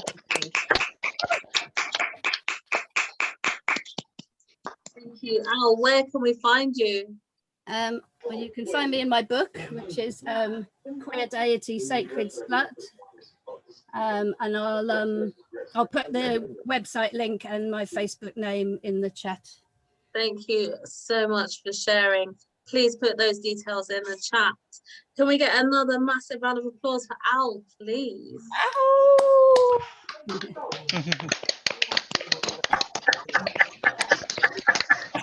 Thank you, thank you. I'm going to mute everyone while we call Richard Smith to the virtual screen. Hello, I'm going to just read 2 poems, and I think they'll take up the full 5 minutes. The first one is more about a public issue called Good Men. It looks at how good men, respectable men, can join in persecution of unwanted minorities. And I think this obviously impinges on the LGBT sector, though I didn't have them in mind when I wrote this. They were good men, culture-refined scholars, meticulous industrious administrators, pillars of their communities and churches, well respected by their peers, devoted to their families, fair in their dealings with outsiders. These were men of high standing who provided a positive role model, not possessing any trace of impropriety nor any financial irregularity. To their congregations, they were deeply spiritual men who prayed often. All were sound exemplars of morality. They comforted many a troubled soul. Yet upon assuming high office, they presided over a great evil which consumed many a life. Yet how could this be? The answer is painfully simple. These good men drifted into iniquity when they chose to, placed the well-being of their institution above all else. Thereafter, all manner of evil became possible. That was a public one. Now, this is very private. Now, as I mentioned before, I had 50 years wrestling with with being on the trans spectrum, and only now is it coming to some kind of resolution. Now, we often hear a lot from the trans people, and their voices should be heard, but we don't always hear about their partners. And this one is a tribute to my wife. And it's called You Stood By Me. And the week last Wednesday, we had 42 years of marriage. You stood by me when I came out about my sexuality on our wedding night. You stood by me when I received the howling curses of a false prophetess. You stood by me when I was a penniless, unemployed failure, written off by the church and family alike. You stood by me when I cursed, stormed and raged, driven mad by the frustrations of endless failure. You stood by me when relations collapsed in pointless acrimony and people spitefully tried to divide us. You stood by me when I watched the immolation of my dreams, with all my carefully constructed plans coming to nothing. You stood by me when in our neighborhood we lived through 2 urban riots and the discovery of a terrorist bomb factory. You stood by me when I worked to the early hours to gain yet another paper qualification. You stood by me when I clawed my way out of objective failure to gain at last some belated recognition. You stood by me when you saw the full extent of my femininity and screaming craving to be a woman. You stood by me when I moved into the LGBT sector with its larger-than-life rainbow characters. You were glad to palm me off onto them. You stood by me. Such was the measure of your devotion and incredible love you had for me. Now in your hour of need, it's my turn to stand by you. And that's a tribute to all the partners of LGBT people who have stood by them and are sometimes forgotten. Thank you, Richard. Thank you so much for sharing. It's a tribute to my wife, I'd hasten to add, and it's a heartfelt tribute to my wife. I'd like that to be mentioned. Very touching, and congratulations. How many years of marriage did you say? 42, and I Wow. deny the rumor that my wife is writing a book called Endurance or Survival. Where can we find you, Richard? Where can we find you? Oh, well, this poem, but this first poem, which is more my public material, is found in my book Hoofbeats of the Apocalypse. But there are a lot of triggering factors in it because I deal with very, very major issues, and I cover viewpoints which make some people will, for good reason, find repellent. But it's very much the state of society we're in. Hold it up again. Hold it still so we can see. Hoofbeats of the Apocalypse. Oh, nice. Under the name of Leah Arlen, but it does convey this a lot of viewpoints, which a lot of people, I'd say, and I'd including myself, will disagree with. But I'm taking the view, these are the viewpoints expressed in our time. Let's have them out and deal with them. Thank you. I'm going to unmute everyone so you can get a massive, massive round of applause. Well done. Yes, Richard. Congratulate my wife, not me. Thank you, thank you, thank you. Next, we're going to call to the virtual stage. Oh, before I call to the virtual stage, we have gone over time a little bit. We're running over, but we should be finished by 7:30 or before 7:30. But I just wanted to say thank you for those of you who are, you know, just staying and listening and being, you know, part of this creative space that we have going on here. Yeah.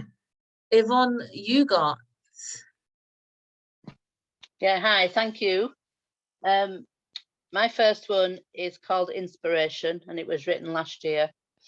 She has courage and confidence. Her smile is brighter than the sun, and there are no grey patches in her blue sky.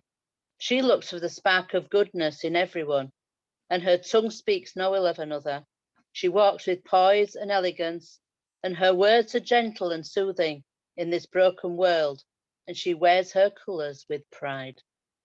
Thank you. And the next one is when we're talking about homeless, and well, this is self-explanatory. He staggered up the grassy verge, ensnared within a dream, without the love the world should give to boys of 17.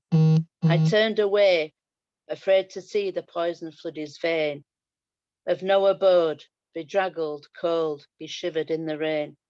I touched his head, he weakly smiled, his heavy hands employed in seeking out the precious dope that made his whole life seem void.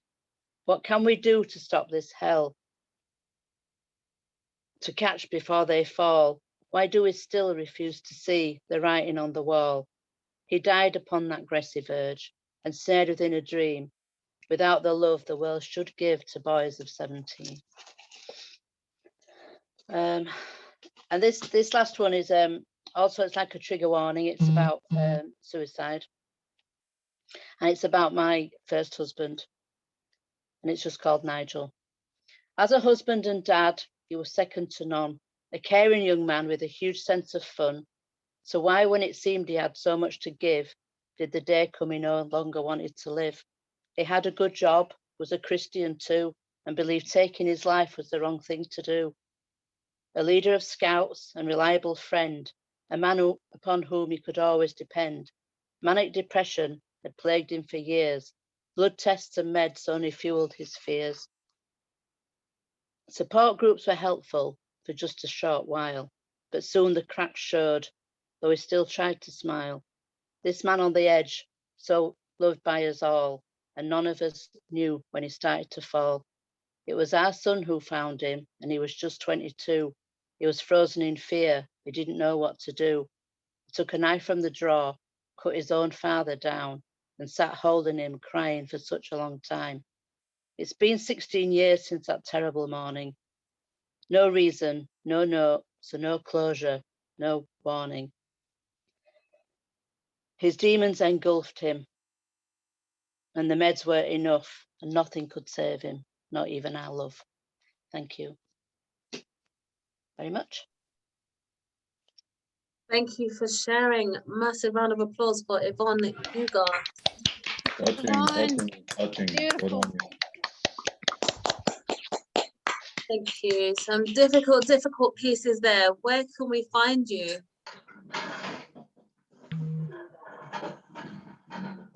Oh, yes, I'll put my details in the chat.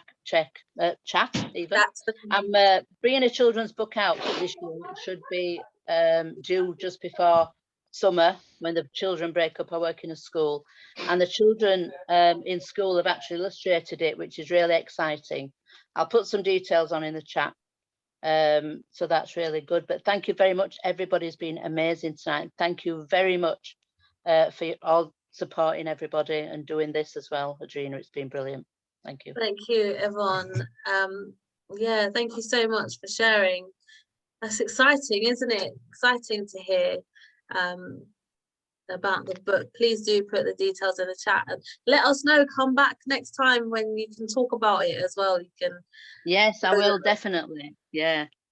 Yeah, excellent. Did everyone give Yvonne Ugart a massive round of applause? I don't remember it. Thank you.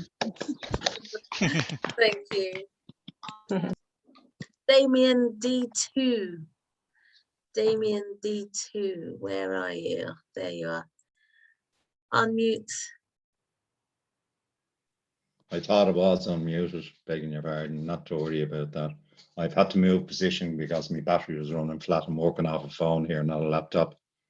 So I just wanted to share this, you know, because this is my first time sort of doing this.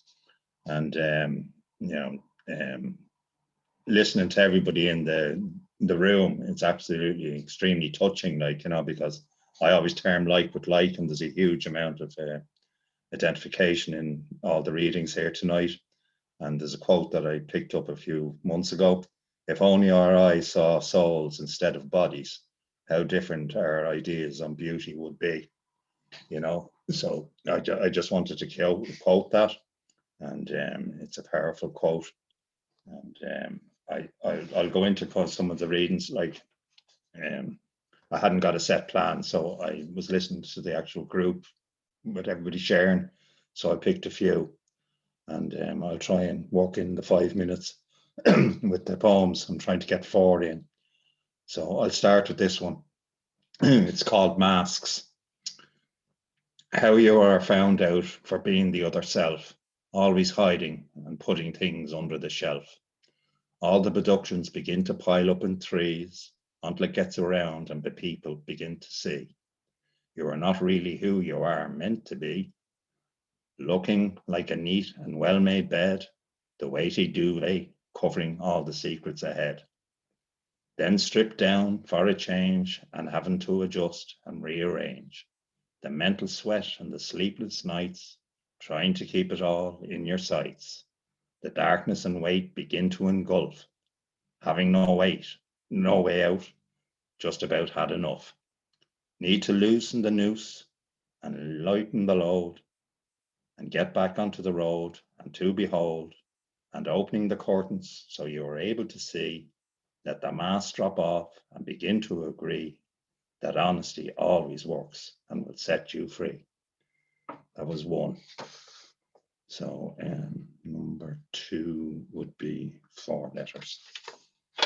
This is called 4 letters.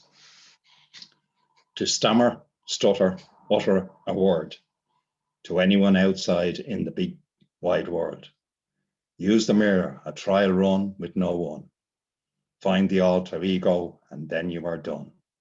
Out the door to be the trickster, becoming a rambling, fumbling jester. A fully wired tester at a run. It's painful and not a lot of fun. In the crowds, night, morning and noon, panic attacks you are going to swoon. Shadows behind you, run in the dark, over in the ditches or out in the park. Run all the way back to solitude. Really, everyone, I'm not in the mood. One thinks you have an attitude. Really, the problem is that I jive to try and love and live the life that I lead and a will to survive. Always showing an example to the outside. No problem, got a remedy to alter that zone. You don't have to run away and be alone. It's guaranteed fulfillment of the self. It's 4 letters and it's a word and it's called help. That's number 2. Number 3, the Pied Piper. Come and join me in a song, said the Pied Piper to the throng. I will lead you on a merry march, so you will not be alone in your search. Congregate my adult children unto me, and we will fulfill your destiny. The pipe is an instrument in an arsenal of orchestral maneuvers in the dark, with a note so smooth and harmonious that it doth impart. It touches so deep it will get into your heart. A magnetic pull on a multitude of strings of the emotions and heavenly things. Hypnotize the mind into thinking blind, marching over the edge to the death of mankind. And the last one, reflection. This one I did very recently. Mirror, mirror on the wall, are you beauty or ugliness to enthrall? Do you breathe in excess or in moderation, or run around your town or county looking for destination? Do you look old with a youthful gaze? Do you be passive or active, whatever the craze? Do you erase the past or always look to the future? Do you build your strength from weakness or suture? A patch sewn good or hewn bad? To be to be totally dependent or independently mad? Poor in mind or rich in thought, dictated from the outside while inside sought? Are you the sum of all your fathers and mothers? Is it the self or is it the others? In the book of life till you die, or are you just Mr. Jekyll with Mr. Hyde? Thank you. Wow, thank you so much for sharing. Massive round of applause. Yeah.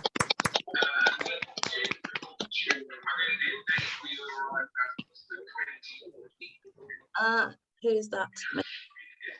Damien D2. Hang on 1 second. Let me just mute whoever that sound is, where that's coming from. Hang on. Damien, where can we find you? That is a problem. I'm going to have to. I'm going to have to work on that, unfortunately, because I only work through, say, WhatsApp and that thing. I don't do Facebook, and I don't have Instagram or Twitter or blah blah blah blah blah blah. But I have a great daughter who will actually help me out with all that. She actually does poetry as well, and I've sent her the link for this as well. So you'll probably see that good lady the next time round, and I'll get her to do that beautiful work for me, and get me hooked up to various, whatever platforms that I can actually get out there on. So I'm new in the game. I'm 3 years writing poetry basically, and it's been a while, but I have a lot and I want to get it out there. So that's the reason I'm here today, and I hope to get more and produce a book and blah blah blah. Hey, we have our dreams and we can work on them, So that's basically it. Thank you. And for the moment, I'll be back next month. Yeah, I was just going to say, you're always welcome here at Poetry LGBT to share your words. Not about it. Yeah, we gain courage and strength from hearing each other share, because a lot of the time we think that we're going through the same stuff, and then we hear from somebody else, and then it makes us feel not so alone in our struggles. Yeah, unity. Yeah. Excellent. Thank you so much. Manny, last but not least, Manny. Unmute Manny and spotlight. Hi, so thank you for having me. Before I start, I just want to say that I'm working on a poetry project at the moment online, which is called Art is No Superpower. So if you want to kind of hear more about that, then I'll put my details in soon, but I'm working on it and it's going to come out this summer. So today I'm going to do 3 pieces for you.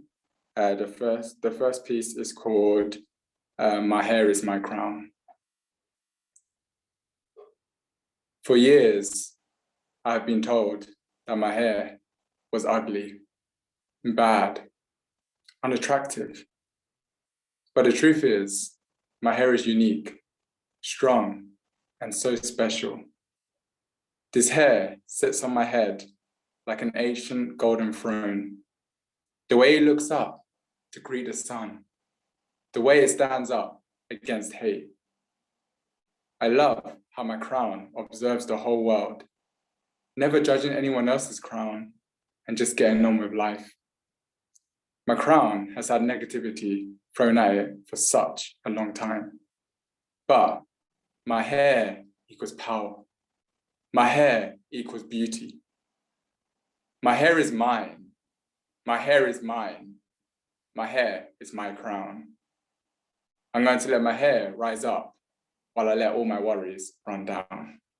Thank you. The next piece that I'm going to read is called Beauty Within the Cracks.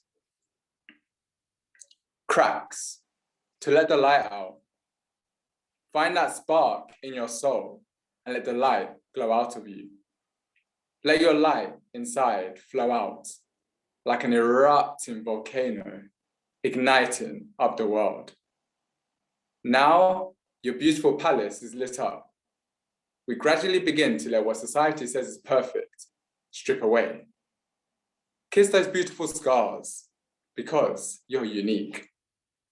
Your glowing skin is your logo on show, and you are way stronger than you know. Let your light drown out the darkness around you, letting a breath of fresh air, fresh opportunities, and new change. Chase it head on and showcase your light as it shines so brightly through the cracks.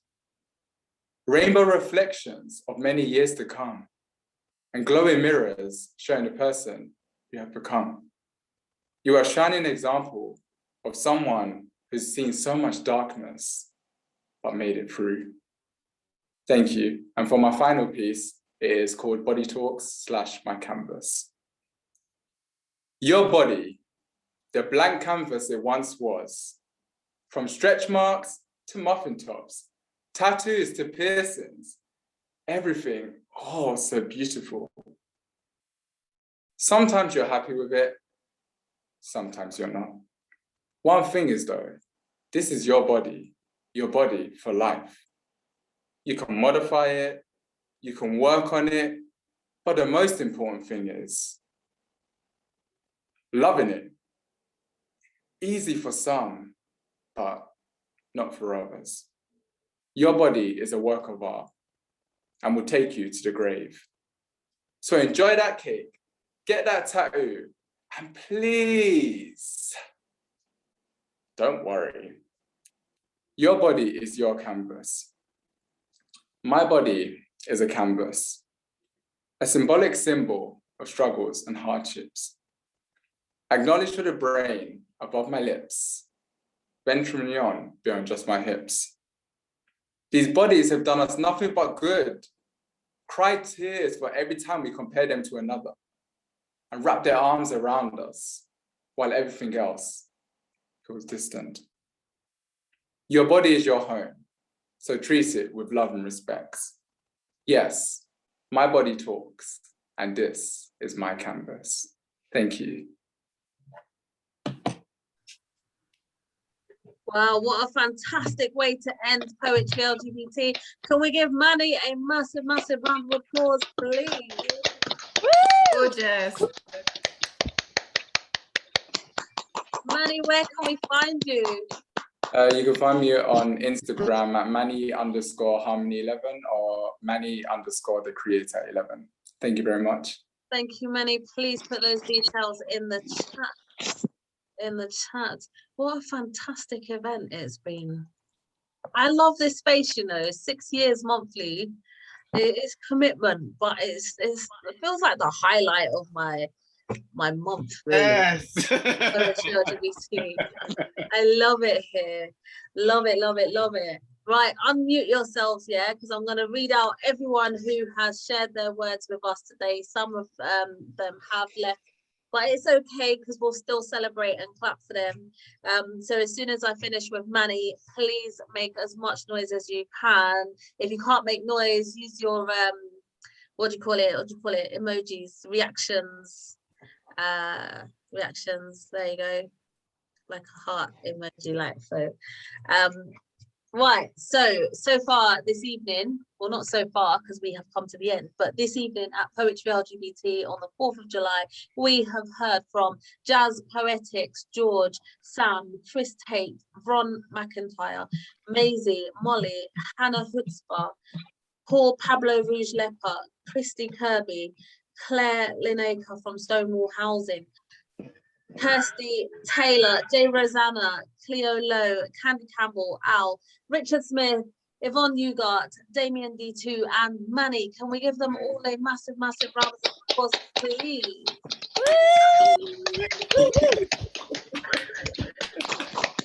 Thank you, everyone. Yeah, well. Can we give Ben Ellis, my co-host, a massive round of applause, please? Thank you. Awesome, Ben. Can you give yourselves a massive round of applause, please? A massive round of applause for Andrina as well for hosting an amazing event as always. A huge applause for Andrina. Absolutely. Thank you so much. Thank you, Christy, for plugging my book as well, my book Shard. Thank you to those of you who have purchased a copy during this event and before as well. It is available on Amazon, Etsy, and everywhere. Yeah, wow. Whose birthday is it? Molly said happy birthday. Whose birthday is it? Have I missed something? No one's birthday. Wait, let me just quickly look in the chat. Whose birthday? It's Kirsty's birthday. It's my birthday, but I just said thank you to everyone for sharing it with me. Oh, that's so lovely. Happy birthday. Happy birthday. Right, we need to all sing a happy birthday. Right, Kirsty. Yeah, we are. You can't get out of it. Don't announce your birthday. Because it's the song. Happy birthday to you. Happy birthday to you. Happy birthday, dear Kirsty. Happy birthday to you. Thank you so much. That was lovely. Thank you. And thank you for all your lovely, lovely poems. Thank you so much. Thank you so much for spending your birthday with us. That's so nice. And apologies for the singing on behalf of all of us. But yeah, thank you so much to everyone. £137 we have managed to raise today for Stonewall Housing. Stonewall Housing. Us at Poetry LGBT, we're going to round that up to £200. So we have raised a total of £200 for Stonewall Housing. Woo! Yes. You're amazing. Thank you so much, everyone. Thank you. And if you can't donate, don't worry. Do share Stonewall Housing's Facebook, social media, everything like that. Because yeah, the more people that get to know about what Stonewall Housing do and the commitment they've made to young LGBTQ+ people, the more people that know about it, the better. Because yeah, there's much more ways to support than donating money. So we're grateful to everybody. So yeah, excellent. I just want to stare at Candy some more. Wait, let me spotlight Candy before we spotlight Candy. Yeah, there you go. We can all look at Candy. Thank you so much. Have a lovely, lovely week ahead, and please be gentle with yourself and be kind to yourself. Yeah. And Christy's doing the whole hugging thing going on. Excellent.